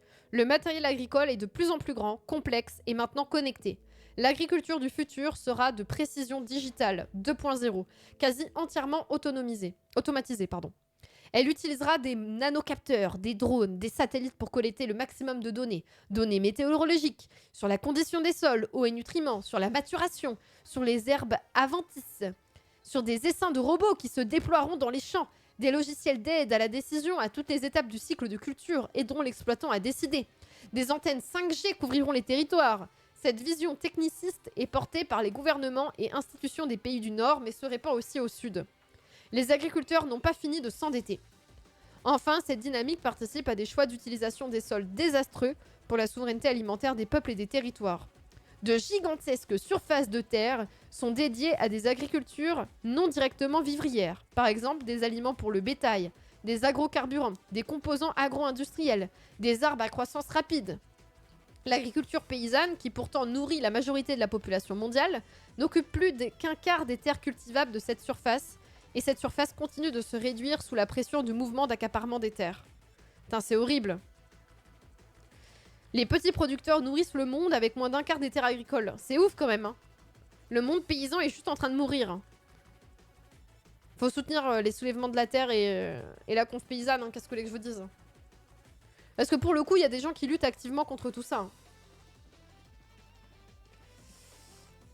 C'est comme pour les Antilles qui produisent surtout du sucre et du rhum pour nous. Oui, c'est ça. Il y a certaines terres qui sont complètement détruites pour produire des choses qui ne permettent pas aux populations locales de se nourrir. Et qui font que les produits vont coûter super cher. Du coup, parce qu'ils sont obligés de tout importer. Salut Corby Dallas. Le défi de nourrir la population mondiale croissante ne trouvera pas de solution dans la recherche de rendements toujours supérieurs. Il stagne, donc les rendements, hein. Il stagne et il baisse depuis une vingtaine d'années malgré les milliards dépensés en gadgets technologiques. Ça, c'est parce qu'on a détruit les sols. Mais dans un changement d'affectation des terres. Donc voilà, la solution, ça serait de changer l'affectation des terres. Je vous mets la solution là. Petit point d'exclamation là. Désolé, ça lag. Hein. Il suffirait de redistribuer une partie des terres contrôlées par l'agro-industrie aux petits paysans et à une agriculture familiale et vivrière pour accroître la quantité de nourriture produite. Il y a une source là, dans Science Advance en 2018 qui est sortie, qui s'appelle Corporate Control and Global Corporate Control and Global Governance of Marine Genetics Resources. Bref, il faut rediriger la manière que l'on a d'utiliser les terres. Et détruire l'économie de marché. Salut Corby Dallas. Salut Matt. Prévision, les milliardaires vont acheter des terres agricoles pour fabriquer des agrocarburants pour leurs yachts et jets privés et revendiquer qu'ils sont neutres en carbone. Oui, c'est tout à fait possible. C'est pour ça qu'il faut empêcher la privatisation des terres. En fait, les terres, c'est un bien commun. Avoir une terre cultivable sur laquelle on produit de la nourriture, c'est un bien commun pour nos sociétés. Ça devrait appartenir aux municipalités locales et les prises de décision sur l'utilisation des terres devraient être collectives. comme l'utilisation des forêts. Ça, la vérité. Voilà. Arrêtez de spéculer sur les denrées alimentaires. Détruire l'économie de marché. Mais oui, c'est terrible. Finissons cette liste peu réjouissante en évoquant l'autonomie des agriculteurs qui se réduit comme peau de chagrin. Dans un système agraire industriel, l'exploitant est complètement dépendant. En amont de ses coûts de production et plus fondamentalement de ses choix de culture, ils sont déterminés par l'oligopole de l'agrochimie, les Big Four. Les quatre gros. Bayer, Monsanto, Corteva, Syngenta et BASF. En aval, les prix de vente sont soit fixés par l'autre grand oligopole, celui du négoce, ABCD pour Archer, Daniel, Midlands, Bunge, Gartig et Dreyfus, soit par des marchés internationaux très spéculatifs. Revenons aux intrants et... Ah oui, donc c'est ce que vous disiez, ouais. Arrêtons la spéculation sur les denrées alimentaires, c'est ça. Ils font de la spéculation. Mais du coup, il n'y a pas que ça. Il y a par exemple, si tu es un producteur de patates et que tu fais des patates, tes patates, comment est-ce que tu les vends, tes patates? Tu peux essayer de les vendre au marché, mais tu peux aussi essayer de les vendre dans des magasins. Sauf qu'en fait, eh bien, le prix, il va falloir que tu négocies, le prix auquel tu vas pouvoir vendre tes patates. Des fois, ça va pas être rentable. Du coup, l'une des solutions... Merci, Marin, pour les 6 mois de soutien, la demi-année, et merci beaucoup. Soyez maudits! L'une des solutions quand tu fais tes patates, plutôt que de chercher constamment à les vendre toi-même et d'avoir comme ça, en fonction des spéculations et des prix du marché, voilà, des revenus plus ou moins hauts ou bas, en fonction des mois et des périodes, eh bien tu peux te dire, mes patates, je vais les vendre à McCain, qui va en faire des frites surgelées, des potatoes, des pommes noisettes, voilà. Et donc, il y a des producteurs qui font ça c'est pareil, ils en parlaient dans le livre noir de l'agriculture. Les producteurs, ils vont faire ça. Ils vont se dire, bah, je vais vendre à McCain. McCain leur propose même d'acheter leurs patates. Hein. Souvent, c'est une démarche active de la part de McCain qui possède du coup des contrats avec des producteurs partout sur plein de territoires mondiaux, quoi. Et McCain, il te dit, super, tu signes un contrat avec moi et toutes tes patates, je vais te les acheter et tu vas gagner tous les mois le même salaire. Donc ça, pour l'agriculteur, c'est super, parce que ça lui apporte une stabilité qu'il n'a pas à cause des marchés financiers et le fait que les gens spéculent sur la bouffe. Donc l'agriculteur se dit, super, une porte de sortie pour moi. Et là, la petite ligne du contrat, c'est McCain qui te dit, mais pour que je puisse découper mes patates et que ça devienne des frites, ça passe dans une usine. Donc il faut que tes patates, elles soient calibrées au poil de cul près. Au poil de cul près. Pour que ça rentre dans la machine. Donc maintenant, ce que tu vas faire, c'est que tu vas utiliser tel produit, tu vas utiliser telle machine, et donc tu achètes, tu t'endettes, tu investis, pour pouvoir vendre tes patates à McCain. C'est super, hein. Super. Et McCain peut décider de manière unilatérale, puisque maintenant tu ne vends plus que tes patates qu'à lui, alors que tu peux bosser avec plein d'autres compagnies, normalement tu as plein d'autres supermarchés, bah là si tu vends qu'à McCain par exemple, il peut décider unilatéralement de « Ah, ce mois-ci c'est un peu dur avec la guerre en Ukraine, on va moins te payer ». Voyez. C'est ce genre de bail. Et donc, il y a plein d'agriculteurs qui sont retrouvés dans des situations comme ça où, en espérant avoir de la stabilité, eh ben, ils ont signé un pacte avec le diable, quoi. Un pacte avec un grand groupe qui s'en sert pour faire des produits transformés, et voilà. Voilà. McCain demande aussi une seule variété de patates qui n'est pas adaptée à ton sol, alors tu rajoutes des engrais, hein, c'est ça. Non, mais c'est un cercle sans fin, c'est horrible. Patates au poil de cul, mais c'est dégueulasse. Aïe. Vous avez la chaîne YouTube Oui d'accord qui parle de ça, sur les communs. Avant, les terres étaient communes. Et le début du capitalisme, c'est aussi exproprier la terre à des paysans. C'est hyper intéressant. Ça, c'est plus du travail d'historien. Mais si vous aimez bien, vous posez des questions sur le capitalisme. C'est vraiment une super chaîne Oui d'accord qui parle du capitalisme. Et surtout, ça en parle de manière internationale. Voilà. Ça en parle vraiment de manière internationale, puisque bah, l'exploitation des ressources et l'arrivée du capitalisme, malheureusement, ça touche tout le monde, quoi. Ça parle privatisation de l'eau, ça parle de bananes, ça parle de plein de choses. Je vous ai mis le lien, du coup, dans le chat de la chaîne. Et je le remets sur le channel Éducation Populaire. Si ça vous intéresse, on a un Discord sur lequel on se partage des ressources et on discute de tout, de la vie, hein. Voilà. Mais du coup, voilà. Donc, c'est la merde pour les agriculteurs qui se retrouvent complètement dépendants des grands groupes. Oui, d'accord, fait une revue de presse historique chez l'Antistream tous les mercredis. Incroyable. Exceptionnel. Donc, le choix d'une variété ou d'une autre est stratégique puisqu'il conditionne les choix culturaux, donc les modèles d'agriculture. Plus une variété génétiquement modifiée pour tolérer un herbicide se cultive, nécessairement avec l'herbicide en question, mais aussi avec toute une série de pratiques liées, mécanisation, irrigation. Tout est présenté comme un paquet technologique. Semences, herbicides, abonnement aux données, aux logiciels d'aide à la décision. Les agriculteurs ne sont plus que des simples exécutants. On t'offre un package, quoi. C'est ces graines-là, ces semences-là, avec cet herbicide-là, avec cet engrais-là. Et pour prendre la décision, tu auras ce logiciel-là qui t'aide pour suivre ça exactement. Des bisous, Wamguy, merci d'être passé. À la fin de ton contrat, il ne renouvelle pas parce que tes champs ne produisent plus suffisamment de patates comme tu l'as détruit avec tes pesticides. C'est ça, c'est horrible. Salut Insolence, bonjour. À l'inverse, la culture d'une variété ancienne hétérogène ne peut pas être mécanisée. Elle nécessite donc beaucoup de main-d'œuvre et l'organisation sociale qui va avec. Le problème, c'est je pense aussi qu'il y a peu de gens qui sont prêts à se faire travailler aujourd'hui. Et en vrai, je dis ça, mais je suis pas sûre de moi, vu le retour à la terre qu'on voit et des gens qui se rendent compte que leur boulot ne fait aucun sens et qui ont envie de faire autre chose. Du coup, je pense qu'on a plus de gens qu'on imagine qui seraient ok de pouvoir travailler avec un mode de vie paysan, mais qui seraient coupés de logique de rentabilité et qui ne seraient pas soumis du coup à une logique de marché. Mais qui serait vraiment de juste pouvoir nourrir les gens, quoi. Au niveau global, l'extension et le durcissement du droit de la propriété intellectuelle sur les variétés végétales modifiées, qui impose aux agriculteurs de racheter leurs graines tous les ans, sont un péril pour la souveraineté alimentaire. Sans semences, pas de végétaux. Et sans végétaux, pas d'animaux. Les soi-disant progrès des biotechniques conduisent à des transformations génétiques fondamentales, touchant par exemple aux processus impliqués dans la fixation de l'azote ou de la photosynthèse. Des processus au fondement de la vie sur Terre. Parce que là, quand on dit pas de végétaux, pas d'animaux, on parle pas d'animaux d'élevage. On parle que s'il y a plus de végétaux qui poussent naturellement, entre guillemets, parce que toutes les semences sont stériles, bah il y a plus de vie avec les insectes, par exemple. Il y a plus d'oiseaux, etc. Ce sont des conséquences génétiquement impliquées dans ces fonctions qui sont brevetées.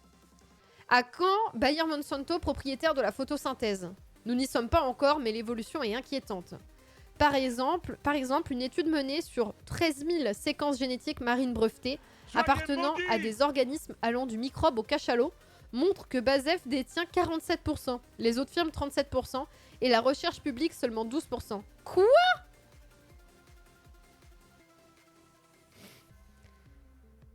Alors, du coup, une compagnie privée détient 47% des séquences génétiques des organismes marins, allant du microbe au cachalot. Ils détiennent littéralement la vie, puisqu'ils détiennent les séquences des gènes de la vie.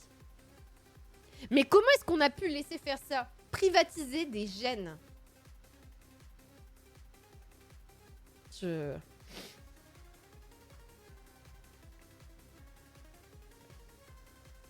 Merci Flo pour les 41 mois de soutien, merci beaucoup. Non mais... C'est terrible. C'est littéralement, ils peuvent reproduire la vie et c'est ok. Et c'est pas breveté par la recherche publique de base, quoi. Putain. En même temps, en fait, il y a tellement pas d'argent dans la recherche publique que tout est fait par des groupes privés aujourd'hui.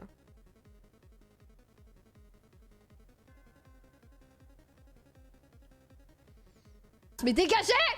Mais dégagez! Bonjour! Oh là là, vous arrivez au bon moment.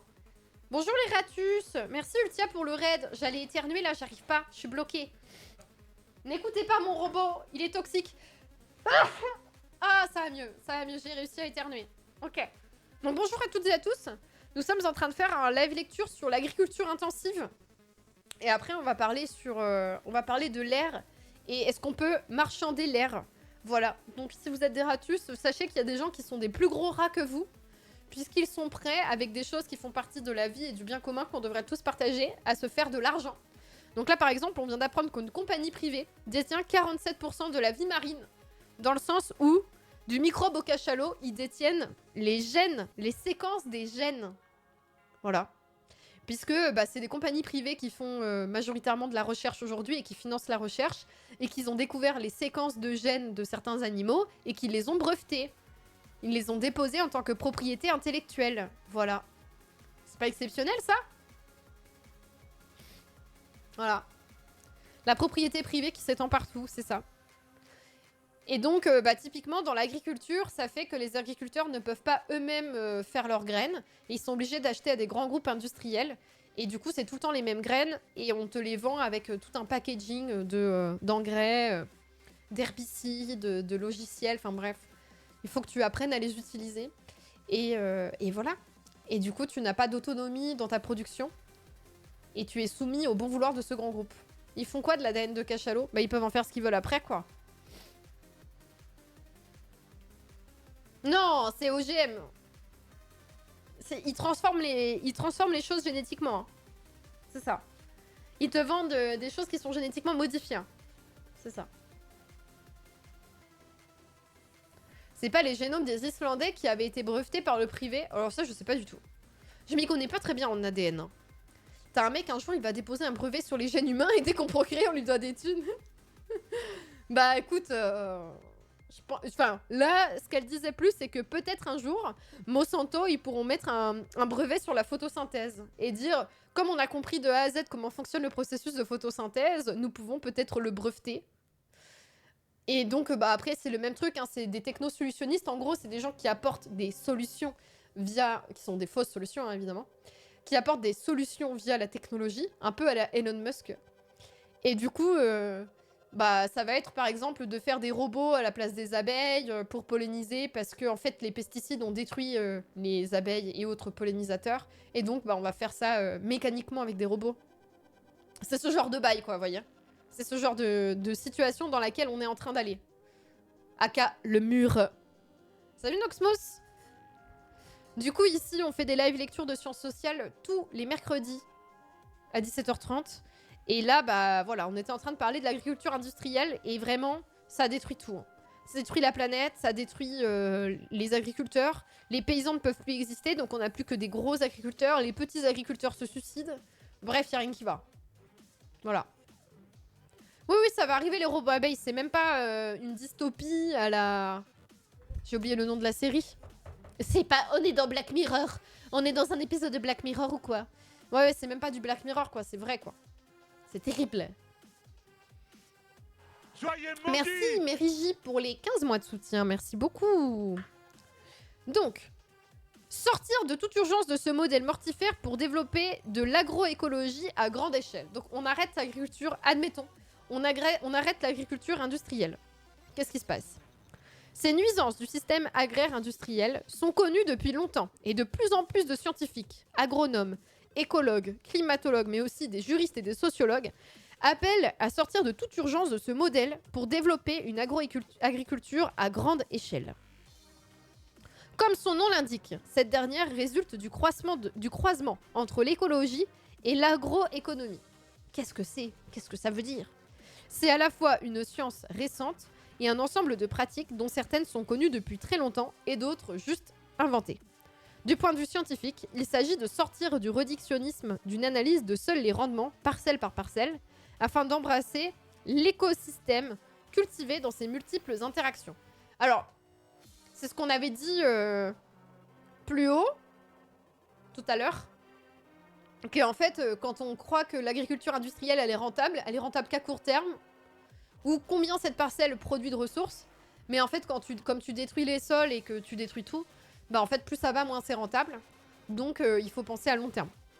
Donc, il faut prendre en compte plein de choses. L'agroécologie exploite avec respect ces interactions et en tire parti.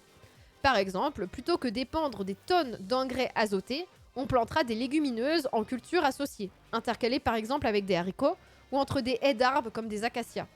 Les légumineuses ont en effet la faculté d'absorber l'azote atmosphérique et de le restituer dans les sols, donc de les enrichir naturellement, sans passer du coup par l'engrais quoi. On favorisera partout la diversité sauvage et cultivée, car de nombreuses expériences montrent que des champs riches en diversité génétique résistent beaucoup mieux aux différents stress, comme le stress hydrique ou les ravageurs. Donc genre, par exemple, quand t'as une situation de sécheresse, si t'es pas dans une monoculture, mais qu'il y a plein de cultures différentes sur le champ, il va mieux réussir à tanker, quoi. Donc voilà, ça résiste mieux que les monocultures et ça permet du coup de se passer de pesticides, ou presque. L'agroécologie, procédant d'une démarche holiste, s'intéresse... Donc holiste, ça veut dire qu'il prend en compte plein de facteurs. Ça s'intéresse non seulement aux pratiques culturelles, mais aussi plus largement à l'organisation sociale qui leur est associée. Donc ça prend en compte les humains et leur manière de travailler.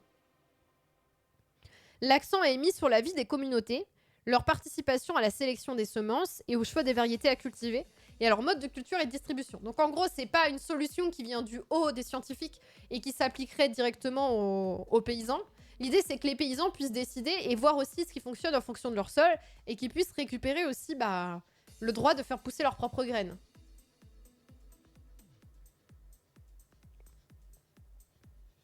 L'idée est de favoriser de petites fermes familiales et vivrières, autrement dit de l'agriculture paysanne, qui demande peu d'intrants. Donc les intrants, on avait dit, hein, c'est typiquement les engrais, les pesticides et tout ça.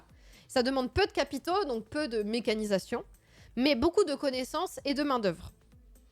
Et là, on a accumulé les connaissances pour le coup. Hein. On les a, les bails.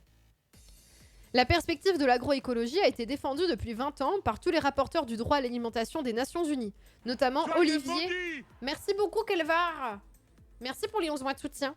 Ça a été défendu par Olivier de Schutter, je sais pas qui est le type, en 2010 dans son rapport aux Nations Unies.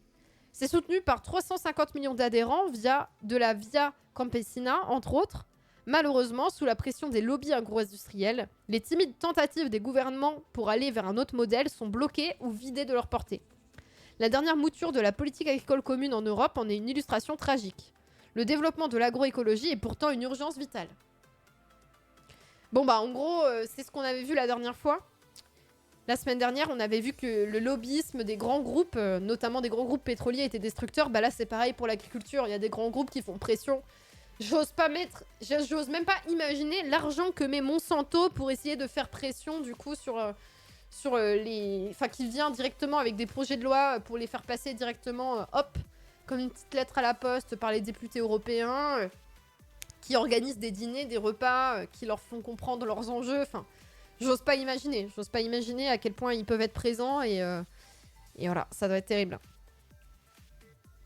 Pour imposer leurs idées. Alors que faire imposer l'agroagriculture... Alors, l'agroécologie, j'en avais même jamais entendu parler. Soyez maudits! J'en ai jamais entendu parler. Je sais même pas ce que ça veut dire que agroécologie. Je vous jure, je découvre avec vous, là. J'avais déjà entendu parler de permaculture et tout. Mais là, ça me semble logique, hein, sortir de la monoculture et tout ça. Tout ça me semble cohérent. Oui, c'est ça, c'est Bayer Monsanto maintenant, ouais. Merci Percy le Gallois pour les 4 mois de soutien. Je viens de chez Nat, j'ai pas raté, c'est pas sorcier. Non, on vient de lire un chapitre du bouquin Écologie, le social et le vivant sur l'agriculture industrielle et pourquoi est-ce qu'il fallait qu'on en sorte. Ce qui m'a encore plus confirmé le fait que c'est de la merde et de vraiment essayer de soutenir l'agriculture. Et alors attention, parce que quand on vous dit agriculture locale, c'est pas parce que c'est en bas de chez vous ou dans votre région que c'est pas de l'agriculture industrielle. Mais en tout cas, essayer de sortir de l'agriculture, soutenir de l'agriculture paysanne, qui se sort de ce modèle industriel.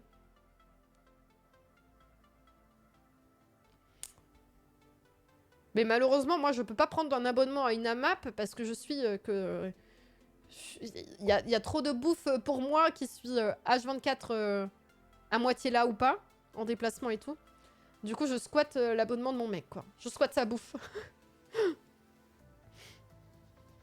En bonne agression parisienne, je peux manger de l'eau. On va lire un nouveau chapitre, hein. C'est pas fini. Là, on va lire sur la marchandisation de l'air. Salut Calveros.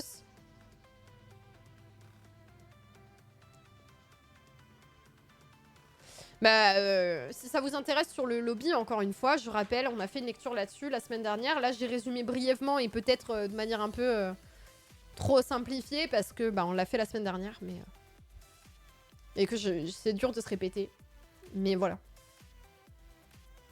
Je prends une petite pause pour m'hydrater et je reviens dans 2 minutes pour vous lire L'air, une marchandise, un marché, qui est écrit par Antonin Potier, maître de conférence à l'EHESS, l'école des hautes études en sciences sociales. Voilà. À tout de suite le chat. Petite pause. Petite pause et à tout de suite. À tout de suite. Oula, c'est quoi ça? C'est moi? Il y a écrit Ossal. Je suis pas une Ossal. Abusé. Mais c'est quoi cette photo de moi?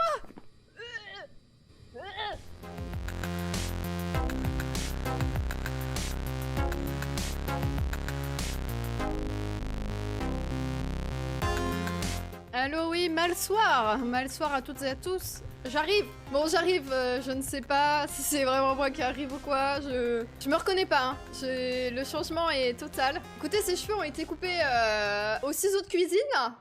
Et vous avez vu? J'ai pas du tout la même tête, hein. J'essaye d'ouvrir la porte. Peur, impossible d'ouvrir la porte. Désolée. Quelqu'un peut essayer d'ouvrir... Ah! C'était quoi ça? Il attaque! Quand la lumière clignote, c'est qu'il est à côté et qu'il attaque. Il est là, les filles, il est derrière, il y avait sa tête. Vous avez pas vu son crâne?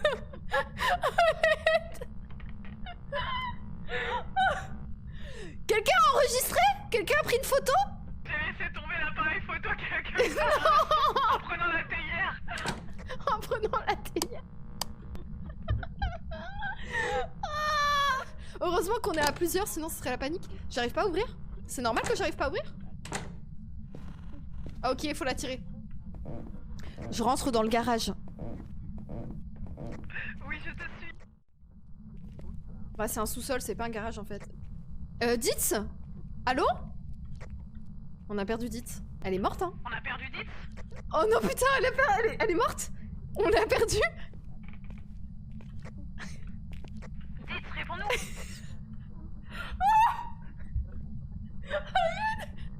Peut-être que le signal est brouillé dans le garage. Peut-être que le signal est brouillé. Mais le voyant est vert, donc le disjoncteur est bien allumé, on peut remonter. On va... Je crois qu'elle a vu le fantôme et elle est... Au secours, j'arrive plus à parler. À l'aide. Je remonte. Ouais. Dites, il y a son cadavre. Oh bah putain, mais qu'est-ce que c'est que ça? Il y a la... Il y a son cadavre. Il y a son cadavre avec son émetteur qui trouve les fantômes. Elle n'a même pas pu enregistrer la peur. Oh non. Mais... Il y a Bulle qui arrive plus à parler. Du coup, quand le fantôme est apparu, il l'a buté? Il l'a tué. Il l'a tué.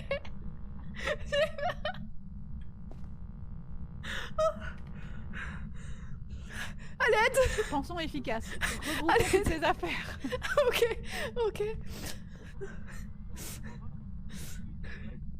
Il y a une petite larme qui coule. Mais alors... Oh putain, sa tête. Je viens de voir sa tête. Je vous jure, c'est terrible. Nous sommes réunis ce soir pour porter grâce à la sainte Ditz. Ditz, porteuse de la frange, nous a rejoints aujourd'hui pour nous apprendre, nous faire suivre la voie sacrée. Oui, bientôt, l'entièreté des femmes de France porteront la sainte frange. Aïe aïe aïe, je suis fatiguée. En fait, j'ai été frappée à la porte pour chercher des bonbons avec une belle-mère déguisée en Slutty, Monster et compagnie. Je sais pas si vous visualisez un petit peu. Attendez, je vais vous montrer. Slutty, Monster et compagnie. Oh, non, ne faites pas ça. Ne faites pas ça. Ne tapez pas ça sur Google. Non.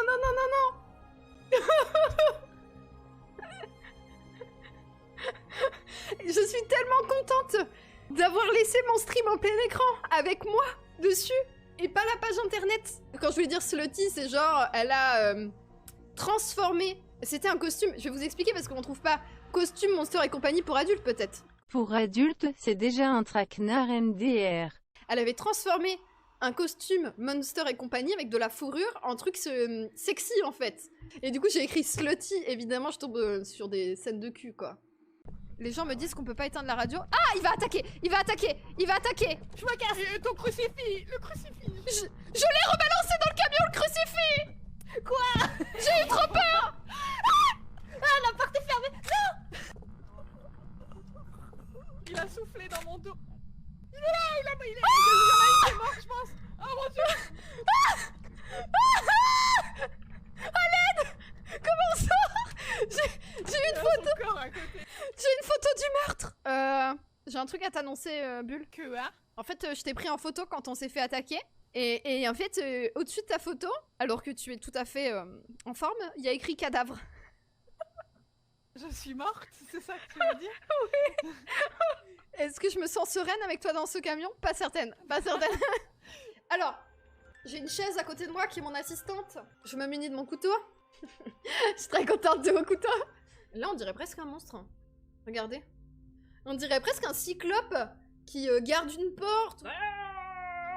Je viens de capter que j'ai pas du tout fait ce qu'il fallait faire, comme d'habitude. Ok, ce que je vous propose, c'est qu'on remette ça comme ça, et qu'on fasse comme si on n'avait rien vu. Nickel? Non? C'est bien là, non? Je lui essuie le cul parce qu'elle est souillée. Quel enfer! Je vais monter à l'étage direct. Quelqu'un a roté? Non, Oh putain, le fantôme est dégueulasse! non. Il est où? Dans l'escalier, il y a eu un bruit grave chelou, j'ai cru que c'était un ro. T'es sûr que c'est pas l'escalier qui pète? Non, non, non, j'étais pas encore montée dessus et ça a roté. C'est Barbara, hein. Ah, mais c'est Magla! 100% c'est le fantôme de Magla. Ça doit être ça. Barbara Thomas, est-ce que vous m'avez roté dessus? Barbara Thomas, êtes-vous dégueulasse? Barbarotte. J'arrive plus à bouger, voilà, j'ai peur. Ouais, on entend les bruits de pas. Essaye de rouvrir la porte. C'est fermé à clé. Oh, mais elle est... Désolée, j'ai pris plus de temps que d'habitude en pause. Désolée, désolée. J'en ai profité pour répondre à des messages importants pour caler des réunions demain. Ce soir, on me dit demain on se fait pas une petite réunion à 10h. Oh bah oui, écoutez, pourquoi pas. Oh. Vous pouvez rajouter et saupoudrer de ma journée de réunion par-dessus mes réunions, s'il vous plaît, ça me manquait. Ah oui, oui, oui. Ah. Alors, l'air, on était dans l'air, c'était ça? Hop là. L'air, une marchandise, virgule, un marché. Gérard Stradel, président d'Engie, dit en 2015 « Il faut donner un prix au carbone et mettre en place un marché mondial. C'est la boussole du climat et le meilleur moyen de réussir à réduire les émissions de gaz à effet de serre. » Donc lui, il était pour le marché carbone. Depuis le début des années 90, une idée étrange circule pour s'attaquer aux émissions de gaz à effet de serre. Créer un marché. Plus précisément, il s'agit de n'autoriser les émissions de gaz à effet de serre qu'en contrepartie d'un quota. Ça, c'est ce qu'on a appris dans l'épisode de Fred et Jamy où je me fais insulter sur internet, vous savez. Parce qu'on me dit que c'est pas censé, c'est pas politique, et il faut que j'arrête de politiser le truc. Ou alors que c'est pour les enfants, donc c'est pour ça que c'est aussi simple. Oui, mais ça m'explique pas pourquoi est-ce qu'ils font le travail des lobbyistes quand ils promouvoient tout ça. Aïe aïe aïe. Insulter sur internet, je n'y crois pas. Salut gros bateau, salut Paralec. Ah là là. Initialement distribués par la puissance publique, les quotas sont échangeables sur un marché entre les acteurs économiques, de sorte que chacun doit s'en procurer la quantité correspondant aux émissions, ou bien renoncer aux émissions de gaz à effet de serre si leur prix est trop élevé. La puissance publique régule la quantité totale de quotas en circulation, donc contrôle par ce biais les émissions. En gros, c'est vraiment les pouvoirs publics qui disent « Voilà, toi, tu as cette taille d'entreprise, tu as tant de quotas de pollution que tu peux faire, quoi. Voilà. Voilà, t'es bon. T'es bon à polluer. Si tu pollues moins, tu peux vendre ce qui te reste de pollution pour que quelqu'un d'autre pollue plus. » Donc ça réduit pas les émissions. C'est super. En diminuant la quantité totale des quotas distribués chaque année, on restreint les possibilités d'émissions. Oui, parce que ça, c'est ce que disaient les pouvoirs publics. Vous inquiétez pas, chaque année, nous allons réduire ce que l'on donne aux entreprises. Donc petit à petit, elles vont se mettre à moins polluer. Super. Salut Farfa. Telle est la logique qui sous-tend les systèmes de quotas échangeables. Encore une fois, n'hésitez pas, il va y avoir un super best-of. Mais magnifique qui va être réalisé par Triss et qui sera posté sur la chaîne YouTube principale. Je pense que le best-of carbone, il va être super. Le marché du carbone par Fred et Jamy, là, ça va être incroyable. Ils ont monétisé des droits à polluer. Eh oui. On a tôt fait de reconnaître dans ces systèmes, dont le plus abouti est sans conteste le système d'échange de quotas d'émissions de l'Union européenne, une idée d'économiste mise en pratique. Les marchés de permis d'émission illustreraient alors tant la puissance transformatrice des économistes que l'absurdité de leurs prescriptions au regard du fonctionnement erratique de ces marchés. Bah ouais, ils ont inventé ça dans leur tête, mais ça ne marche pas concrètement. Eh oui. La réalité est un peu plus complexe. Si les réflexions en économie théorique précèdent bien n'importe quel dispositif réel similaire, ceux-ci ont néanmoins leur vie propre, qui ne rencontrent que de loin en loin les évolutions de la discipline économique. Donc là, on va voir comment l'économie nique notre vie, quoi. Les économistes néolibéraux, comment est-ce qu'ils niquent notre vie? Voilà ce qu'on va découvrir là. On fait traditionnellement remonter les débuts des marchés des quotas d'émissions à la loi états-unienne sur l'air, Clean Air Act. C'est promulgué en 1971 et ça prescrit des normes d'émissions au processus industriel dans le but de diminuer la pollution de l'air en dioxyde de soufre, en oxyde d'azote et en particules fines. Donc c'est intéressant. Ça veut dire qu'on va revoir tout l'historique de comment est-ce que le marché carbone et le marché des droits à polluer est arrivé. Donc là, il explique, Antonin Potier, maître de conférence à la Haute École en études en sciences sociales. Il explique que ça vient à peu près de... Enfin, ça commence, en tout cas, traditionnellement, c'est l'idée qu'on a. Je vais attacher mes cheveux encore parce que ça m'agace. De 1971, et l'idée, c'était de réduire la pollution de l'air. Voilà. Devant la complexité réglementaire, l'administration a rapidement proposé différentes mesures de flexibilité pour atteindre les objectifs globaux sans avoir à répondre à toutes les normes en détail, les mesures demeurant peu utilisées par les industriels. Ah ouais, comme ils avaient du mal à mesurer les impacts parce que les industriels ne mesurent pas leur impact aussi, ils se sont dit, bon, qu'est-ce qu'on peut trouver comme solution qui soit un peu flexible pour tout le monde? Mando a arraché le clavier. Et qui permette que notre air soit respirable et qu'il soit pas blindé de particules fines. En gros, c'est ça. Super! C'est super. Attends, je vais pas te crier dessus, pardon. T'as pas fait exprès. J'ai parlé un peu fort parce que j'ai le casque, n'aie pas peur. Pardon, je voulais pas parler fort. Il a fait sa petite tête de « je suis trop désolée ». C'est pas grave. T'as un gros patapouf qui est pas du tout agile, une grosse patate. T'as le droit d'être une grosse patate. Je te vendrai pas, McCain, je te promets. T'es ma grosse patate à moi. Je te promets. Tu seras pas standardisé. Non, t'inquiète. T'inquiète, bébé. Ça, les petites pattes, regardez les petites pattes. Attends, viens sur mes genoux, mais j'arrive pas. Il y a trop de choses à gérer. Viens. Pourquoi il regarde comme ça, il regarde Fred et Jamy, là? Il y a personne dans l'appartement. On est que tous les deux. Ok, c'est bon? Il regardait la porte en mode il y a quelque chose qui arrive.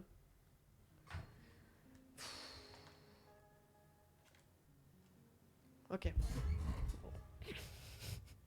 Sa petite tête. Pardon. Excusez-moi. J'ai complètement oublié. J'étais énervée et j'ai complètement oublié que j'étais énervée. Regardez ces petites pattes.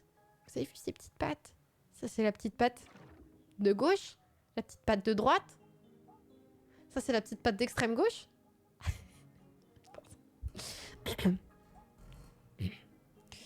Comment je vais lire maintenant, Mando? Alors que t'es sur mes genoux, là, je peux pas. Ah oui, les économistes. Hein. Voilà.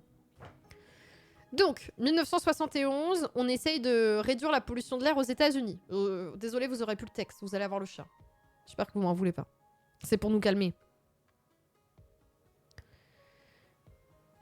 Donc, il va y avoir des outils de régulation administrative des émissions qui vont être mis en place. Ce n'est qu'au début des années 80 que ces différents dispositifs sont nommés conjointement Emissions Trading, donc échange des émissions, alors même qu'ils continuent à relever de programmes administratifs distincts. Ce choix a tout à voir avec les débuts de l'ère néolibérale sous le président Ronald Reagan. Putain, c'est toujours lui, hein, c'est terrible. Qui colore positivement tout ce qui a trait à l'échange et au marché. Il va avoir une communication positive sur toutes les logiques de marché, quoi. Cette économisation du vocabulaire se retrouve à la même époque dans d'autres champs, donc dans d'autres milieux, notamment celui de la protection de la nature, avec par exemple des banques de conservation écologique. Donc il va changer tous les termes pour les rendre économiques. Vous avez vu, il s'est gratté au niveau de l'œil. Du coup, il a des petites croûtes. Et il a toujours les oreilles sales, alors que je nettoie tous les jours. C'est super. Vous pouvez l'inspecter avec moi. Le petit nez. Le petit nez, bah il est pas propre comme d'habitude. Tous les jours, il faut nettoyer. Hein. Bah ouais. Il a de la merde aux yeux, comme tous les jours. Les petites dents. Ça donne quoi, là? Tu te moques de moi, là? Ça, c'est gingivite, ça. Ça, c'est gingivite chronique, ici, encore. Et de l'autre côté, c'est gingivite chronique ou pas? Il est en mode arrête, s'il te plaît. Ça a l'air ok, là. On dirait qu'il n'y a plus de dents. C'est normal? Ah non, c'est bon. C'est bon, c'est ok. Là, c'est ok. Oui, c'est ok. Très bien. Bravo, bravo. L'inspection est réussie. Et ici, là, c'est dégueulasse. C'est dégueulasse. C'était dégueulasse. Ce chat est un coryza géant. J'en peux plus. L'inspection générale du matou. Je dois faire ça tous les jours. Je lui désinfecte les oreilles. Enfin, là, quand il se gratte. Je lui nettoie les oreilles. Je lui nettoie le nez. Je vérifie ses petites dents pour lui mettre une pâte à gingivite. C'est génial. Quelle vie. Donc, on a dit, il a commencé, sous Ronald Reagan, en tout cas aux États-Unis, ils ont commencé à mettre des propos, enfin, un langage économique autour de tout, comme la banque de conservation écologique et les échanges d'émissions. Voilà, donc ça a commencé à changer par le pouvoir des mots, la manière que l'on a de concevoir le monde. Et ça, c'est flippant. On reconnaît là un échange mutuellement avantageux et promis un long avenir entre économistes, politiques et administratifs.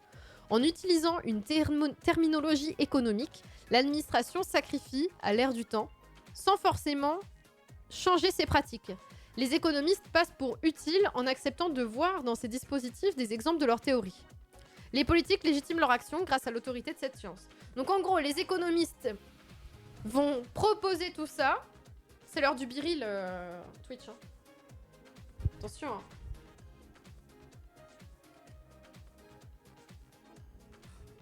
Ma tête. C'est l'heure du biril. Salut la Lunia. Donc les économistes vont créer des termes, voilà. Ils vont avoir toute une terminologie qui est utilisée. Ils vont avoir des idées comme ça qu'ils vont essayer de mettre en œuvre. L'administration va être super contente de les utiliser parce que comme ça, ils ont l'air de se moderniser sans pour autant changer la manière qu'ils ont de fonctionner. Et en même temps, les politiques disent « Regardez, ce n'est pas que mon idée à moi. Non, j'utilise une science qui est la science économique pour vous dire ça. » Et oui.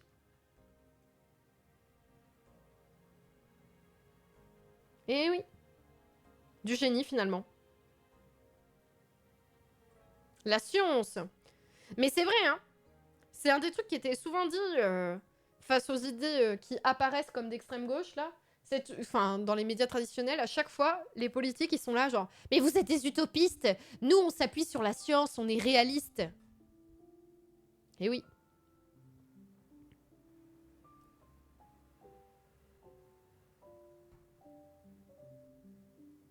Les marchés de quotas d'émissions font l'objet d'une campagne intense, destinée à persuader de leur efficacité. En disant, bah voilà, grâce au marché, on a atteint des objectifs environnementaux à moindre coût pour la société. Il faut aussi, mais aussi à leur attacher des acteurs qui plaideront leur cause. Ah oui, c'est ça. Donc il y a toute une communication qui va être faite par des industriels, des financiers, des associations environnementales qui vont promouvoir le marché. Genre, c'est pas sorcier. Voilà, qui va se mettre à promouvoir le marché carbone. Dès 1990, le marché des quotas des émissions est envisagé comme une solution pour réduire les émissions de gaz à effet de serre avec la taxation. Finalement, écartée à l'échelle internationale. La taxation, en fait, ils avaient une solution qui était envisagée, c'était de mettre en place une taxation internationale sur la pollution. Et ça a été abandonné comme projet, bizarrement. Taxer les riches et les grosses industries, finalement, c'est abandonné. Excuse-nous, mais là, on voit pas assez ton corps, Mando. Montre-nous plus ton corps, s'il te plaît. Ah! L'enquête sur Norman est classée sans suite. Bah, c'est horrible. Il y a eu tellement de témoignages, pourtant.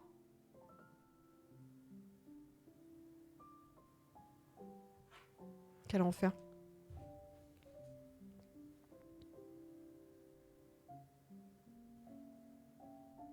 La preuve décisive de l'intérêt de ce dispositif pour résoudre un problème d'ampleur mondiale est censée être apportée par le marché des quotas des émissions de SO2, donc le soufre, j'imagine, aux États-Unis, qui ne sera pourtant actif qu'à partir de 1995.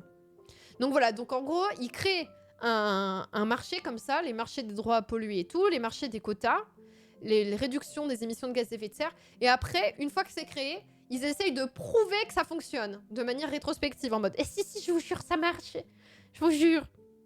Porté par la diplomatie états-unienne, le marché de quotas trouve sa place dans le protocole de Kyoto, en 1997. À rebours de ce que présente la littérature économique, il ne constitue pas l'alpha et l'oméga du protocole, qui est un compromis diplomatique entre puissances au croisement de différentes logiques d'action. Le protocole fixe des objectifs aux pays industrialisés, formulés en quantité d'émissions. Donc dans le protocole, il y a cette idée de dire... chaque pays a le droit de polluer tant. Voilà. Ceux-ci sont flexibles car les États peuvent remplir leurs objectifs en rachetant des réductions d'émissions à d'autres États qui dépasseraient leurs propres objectifs. Donc typiquement, la France pollue beaucoup et elle se dit, ben, je vais avoir besoin d'acheter un pays qui pollue moins pour avoir le droit de continuer à polluer. C'est super. Enfin, je dis sur la France, mais c'est peut-être d'autres pays qui ont fait ça, on ne sait pas. Super. Ce marché international des quotas, très embryonnaire, est d'emblée entaché par des conflits de légitimité. La Russie, dont l'économie s'est effondrée avec la chute de l'Union soviétique en 1991, a des objectifs très supérieurs à ses émissions, de sorte qu'elle dispose d'un surplus d'émissions lui permettant d'inonder le marché. Ah, elle a pu tout revendre aux autres. L'échange de quotas d'émissions n'a pas bonne presse, il est vu comme un moyen d'échapper à ses obligations, et au final, les transactions resteront anecdotiques. Ah ben voilà, donc à l'époque quand même, c'est vu comme un moyen d'échapper à des obligations écologiques, quand même. À l'époque, déjà, c'est vu comme ça. Et donc, ils vont avoir tendance, les États, à pas faire trop d'échanges pour pas passer pour des cons. L'échec de la conférence de Copenhague en 2009... Alors là, quand on parle c'est mal vu de faire des échanges, on est en 97. 97. Donc là, on passe en 2009. 2009, la conférence de Copenhague devait étendre le protocole de Kyoto au monde entier. Ça consacre l'impossibilité de s'accorder sur une répartition par pays des quotas d'émissions contraint par un objectif global. C'est la logique même du marché international des quotas qui s'effondre. Les gens refusent. Super. L'accord de Paris, en 2015, entérine une approche différente, fondée sur la contribution volontaire des États. Ces contributions doivent être progressivement rehaussées pour s'aligner avec l'objectif mondial de rester en dessous des 2 degrés de réchauffement. Donc là, c'est vraiment...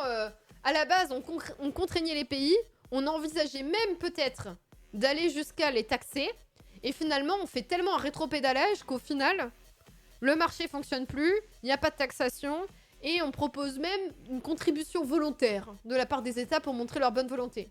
Mais du coup, ils sont pas forcément restreints. C'est super. On continue toutefois de parler de marché carbone, comme dernièrement dans la conférence de Glasgow. Les règles sur leur mise en place occupent toujours les négociateurs, alors qu'ils ne sont plus qu'un élément périphérique de l'accord de Paris. C'est plus au cœur comme en 97, quoi. L'enjeu principal est plus modeste que la construction d'un marché international du carbone. Il s'agit avant tout de préserver les flux financiers engendrés par le mécanisme du développement propre. Le mécanisme du protocole de Kyoto incitait les investisseurs du Nord à réaliser des projets bas carbone dans les pays du Sud en échange de crédits d'émission. Quoi ? Tu veux faire des panneaux photovoltaïques au Gabon? Je propose ça. Comme ça, tu gagnes des bons points que tu pourras utiliser pour plus polluer après. Et donc là, c'est pour ça que le marché carbone existe toujours, c'est pour que les compagnies privées puissent continuer à faire ça. Les investisseurs puissent continuer à faire ça. C'est super. Les marchés d'émissions du monde réel diffèrent ainsi largement de celui qui étudie la théorie économique. Voilà. Donc on est très éloigné de ce qui se passait dans la théorie, quoi. Ce qui avait été prévu par les économistes. Pour être mis en place, ce nouveau dispositif a dû couler dans des principes existants du droit européen et des droits nationaux qui en ont infléchi la logique. C'est terrible. C'est terrible.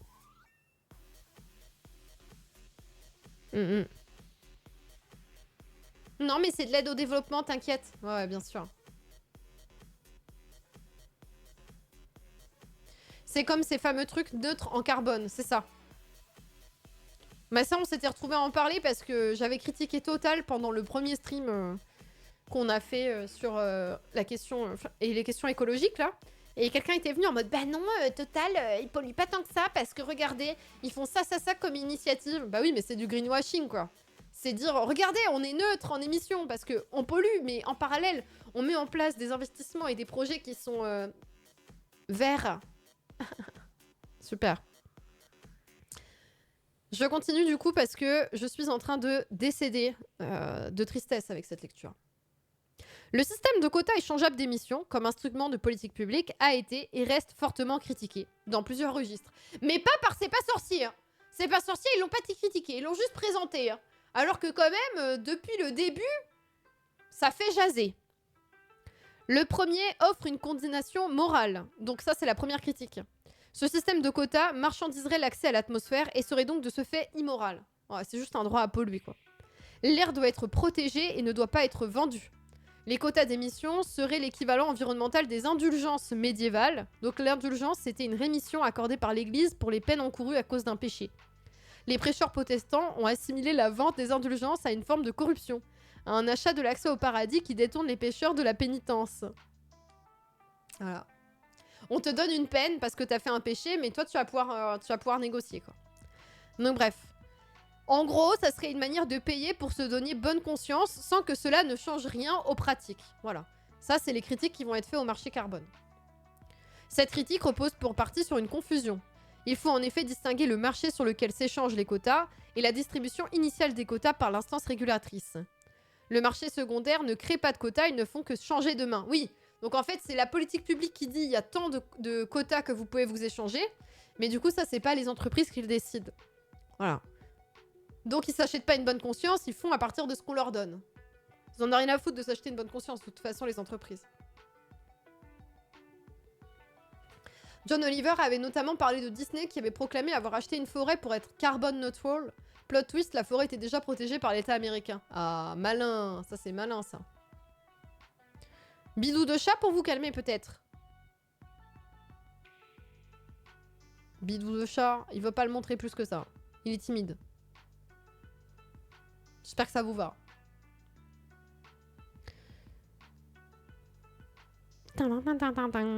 Ok. Après là c'est des questions économiques. Donc un autre registre de critique s'appuie sur la différence entre la motivation intrinsèque, logée dans des valeurs personnelles, et la motivation extrinsèque, liée à des contraintes monétaires. L'achat de quotas d'émissions fait jouer les motivations extrinsèques pour réduire les émissions. Oui, en gros, pour te pousser à moins polluer, il va y avoir un incitatif qui va être financier, quoi. Voilà. Donc c'est ce qu'il appelle une motivation extrinsèque. Voilà. Émettre des émissions de gaz à effet de serre a désormais un coût et ça diminue le budget. Il a été observé que dans plusieurs contextes, les motivations extrinsèques sapent les motivations intrinsèques. C'est ça. En fait, c'est contre-productif et ça aide pas à la motivation, tout ça.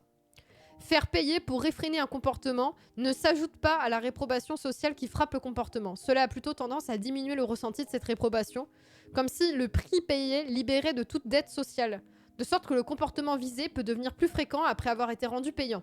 En gros, tu pourrais avoir envie de modifier la façon d'être de ton entreprise et la façon de fonctionner, de ton entreprise pour moins polluer. Mais là, comme tu payes un droit à polluer, bah, tu te dis, bah, c'est bon, le travail est fait. J'ai payé mon droit à polluer. Donc, je n'ai pas besoin de modifier la manière qu'a de fonctionner mon entreprise. C'est super. Voilà.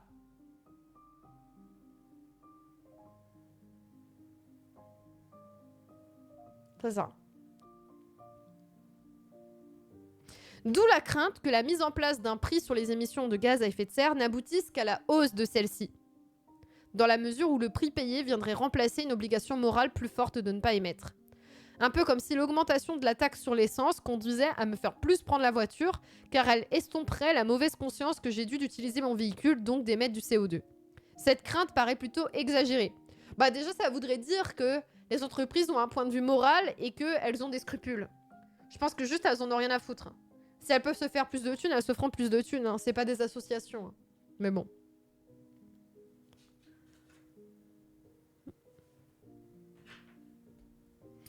Et voilà, bah là, c'est ce qu'il dit. Du coup, il dit « Les motivations intrinsèques ne s'appliquent pas à tous les acteurs économiques, au premier rang desquels les entreprises Point. Ouais, donc c'est ça. Donc en fait, les entreprises, elles en ont rien à foutre des valeurs morales. Dans la recherche de leur profit, les entreprises ne peuvent certes pas tout se permettre, et avant tout préserver leur réputation et leur licence sociale d'opérer, mais cette dernière tolère toujours des émissions de gaz à effet de serre. Là encore, les motivations ou ce qui tient lieu pour les entreprises ne peuvent pas suffire à limiter les émissions. C'est ça. On peut pas compter sur le bon vouloir des entreprises pour limiter leurs émissions. Juste, il faut qu'ils fassent attention dans leur com à pas passer pour des gros cons, et c'est tout, quoi. D'où le fait de faire un peu de communication verte, un peu de greenwashing, et c'est bon. On a vu ça aussi avec les amendes. Au lieu de dissuader, ça fixe un prix pour le faire, et ceux qui ont les moyens achètent. C'est ça. Mais ça, c'est plus dans les comportements individuels. Mais dans des comportements d'entreprise, elles en ont rien à foutre. Mais oui, les entreprises aussi, les amendes, ça marche pas sur elles. Enfin bon, c'est terrible, quoi.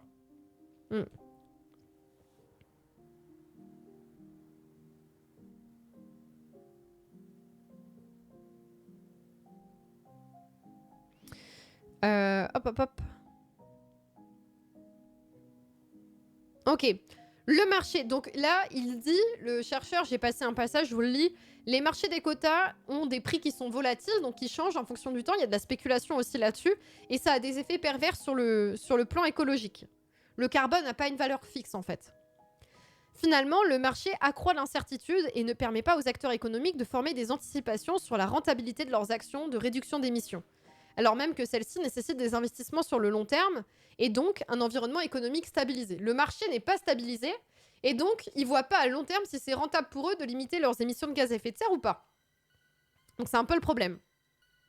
Ce qui fait que même la logique de marché, dans ce cas-là, elle ne fonctionne pas puisqu'elle ne va pas pousser les entreprises à se dire « Ok, pour faire plus d'argent, je vais baisser mes émissions ». Elles n'ont même pas intérêt à ça puisque ça se trouve, le prix du carbone ne sera pas assez rentable pour eux, quoi. Voilà.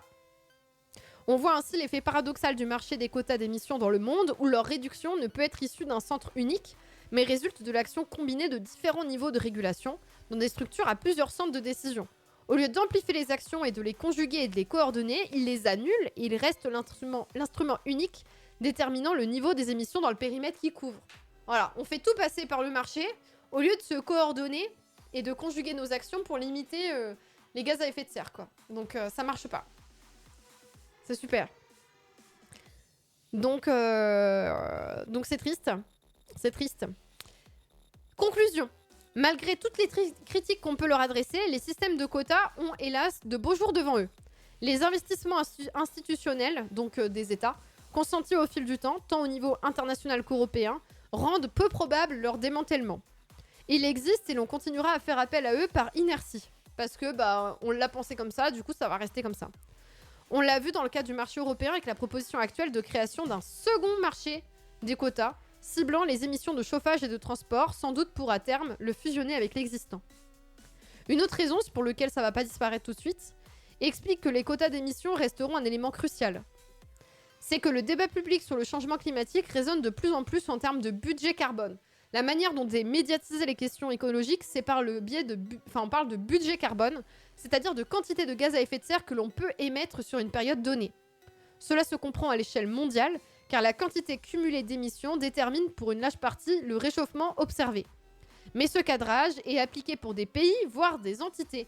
Mais ça, c'est parce que les gens ont mal compris le GIEC. Le GIEC a dit, on peut faire ça comme émission de gaz à effet de serre, on peut pas aller au-dessus de ça, sinon c'est la mort, ça va provoquer un réchauffement à plus de 2 degrés et c'est la mort, quoi. Et donc du coup, ils ont calculé de manière globale et les pays en ont tiré des conclusions. Mais là, le problème, c'est que ça s'applique pays par pays et ça ne marche pas. Donc à l'échelle mondiale, voilà ce qui peut se passer. Ça marche. Donc je vous relis le passage. Le débat public sur le changement climatique résonne de plus en plus en termes de budget carbone, c'est-à-dire de quantité de gaz à effet de serre que l'on peut émettre sur une période donnée. Cela se comprend à l'échelle mondiale, car la quantité cumulée d'émissions détermine pour une large part le réchauffement observé. En gros, plus tu fais des émissions de gaz à effet de serre, plus le réchauffement augmente. Donc c'est normal de se dire on va le réduire de manière globale. Mais ce cadrage est généralement appliqué pour des pays, voire pour des entités de niveau inférieur, comme des collectivités et des entreprises. Cette focalisation sur les quantités favorise des instruments économiques régulant les quantités, et donc des systèmes de quotas. parce qu'ils sont congruents avec les objectifs ainsi définis. Comme tu donnes un objectif chiffré, tu vas avoir tendance à vouloir coller à cet objectif chiffré et donc le mesurer. Et pour le mesurer, tu vas passer par des quotas. Et donc, tu te retrouves piégé dans un système de quotas qui ne fonctionne pas. Et voilà. Et c'est le cycle sans fin de on utilise des quotas, ça marche pas. Oui, mais il faut calculer combien est-ce qu'on a consommé, donc on utilise des quotas, mais ça marche pas. Et voilà. Voilà. En gros, c'est ça le piège. Donc, il faut qu'on arrête de penser en termes de budget carbone. Peut-être effectivement parler d'autres sujets comme de la biodiversité, de la destruction de la biodiversité, comme la destruction des sols, qui n'est pas liée forcément au carbone. Enfin, parler d'autres trucs, ça peut aider. Il était dur, ce chapitre! Je vous jure, il était dur! Antonin Potier, dans la vulgarisation, c'est difficile ce que tu écris. Hein. J'ai dû faire un plus gros travail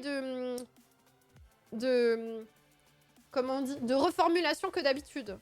Enfin, ça fait longtemps que j'avais pas eu à reformuler comme ça, hein. C'était dur. Je m'attendais pas à ce que ça soit aussi technique. Hein. Il y avait des trucs sur l'économie que je vous ai passé, des trucs précis.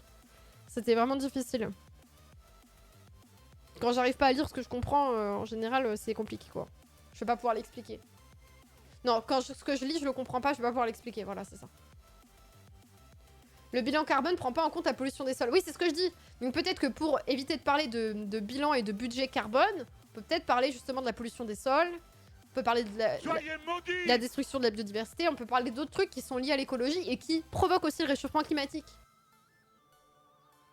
On peut parler de l'acidification, le fait que les océans soient de plus en plus acides. Ce genre de choses. Merci Viviane pour les 75 mois de soutien. 75 siècles, je suis un meuble. Tout à fait. Donc, semaine prochaine, on va continuer, hein, on va faire un React C'est pas sorcier, là, ne partez pas. Mais je voulais vous donner le planning et la suite pour que vous le sachiez pendant que je range le setup. Voilà. Pas tout saccagé quand même. Il y a le chat qui est venu vous apaiser pour la fin, c'est quand même bon. Il est quand même gentil. C'est pas sorcier, j'arrive. Marcel, j'arrive. Attendez. Donc oui, semaine prochaine, il n'y aura pas de live lecture de sciences sociales puisque je serai à Paris pour Jour de Play, l'émission d'Arte dédiée aux jeux vidéo. Mais on se retrouvera la semaine d'après. Et du coup, n'hésitez pas quand même à follow la chaîne pour ne pas louper les live lectures de sciences sociales.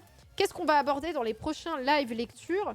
Nous allons aborder cette fois des choses moins déprimantes puisque nous allons parler d'écologie émancipatrice. Voilà. On va commencer à aller vers des solutions.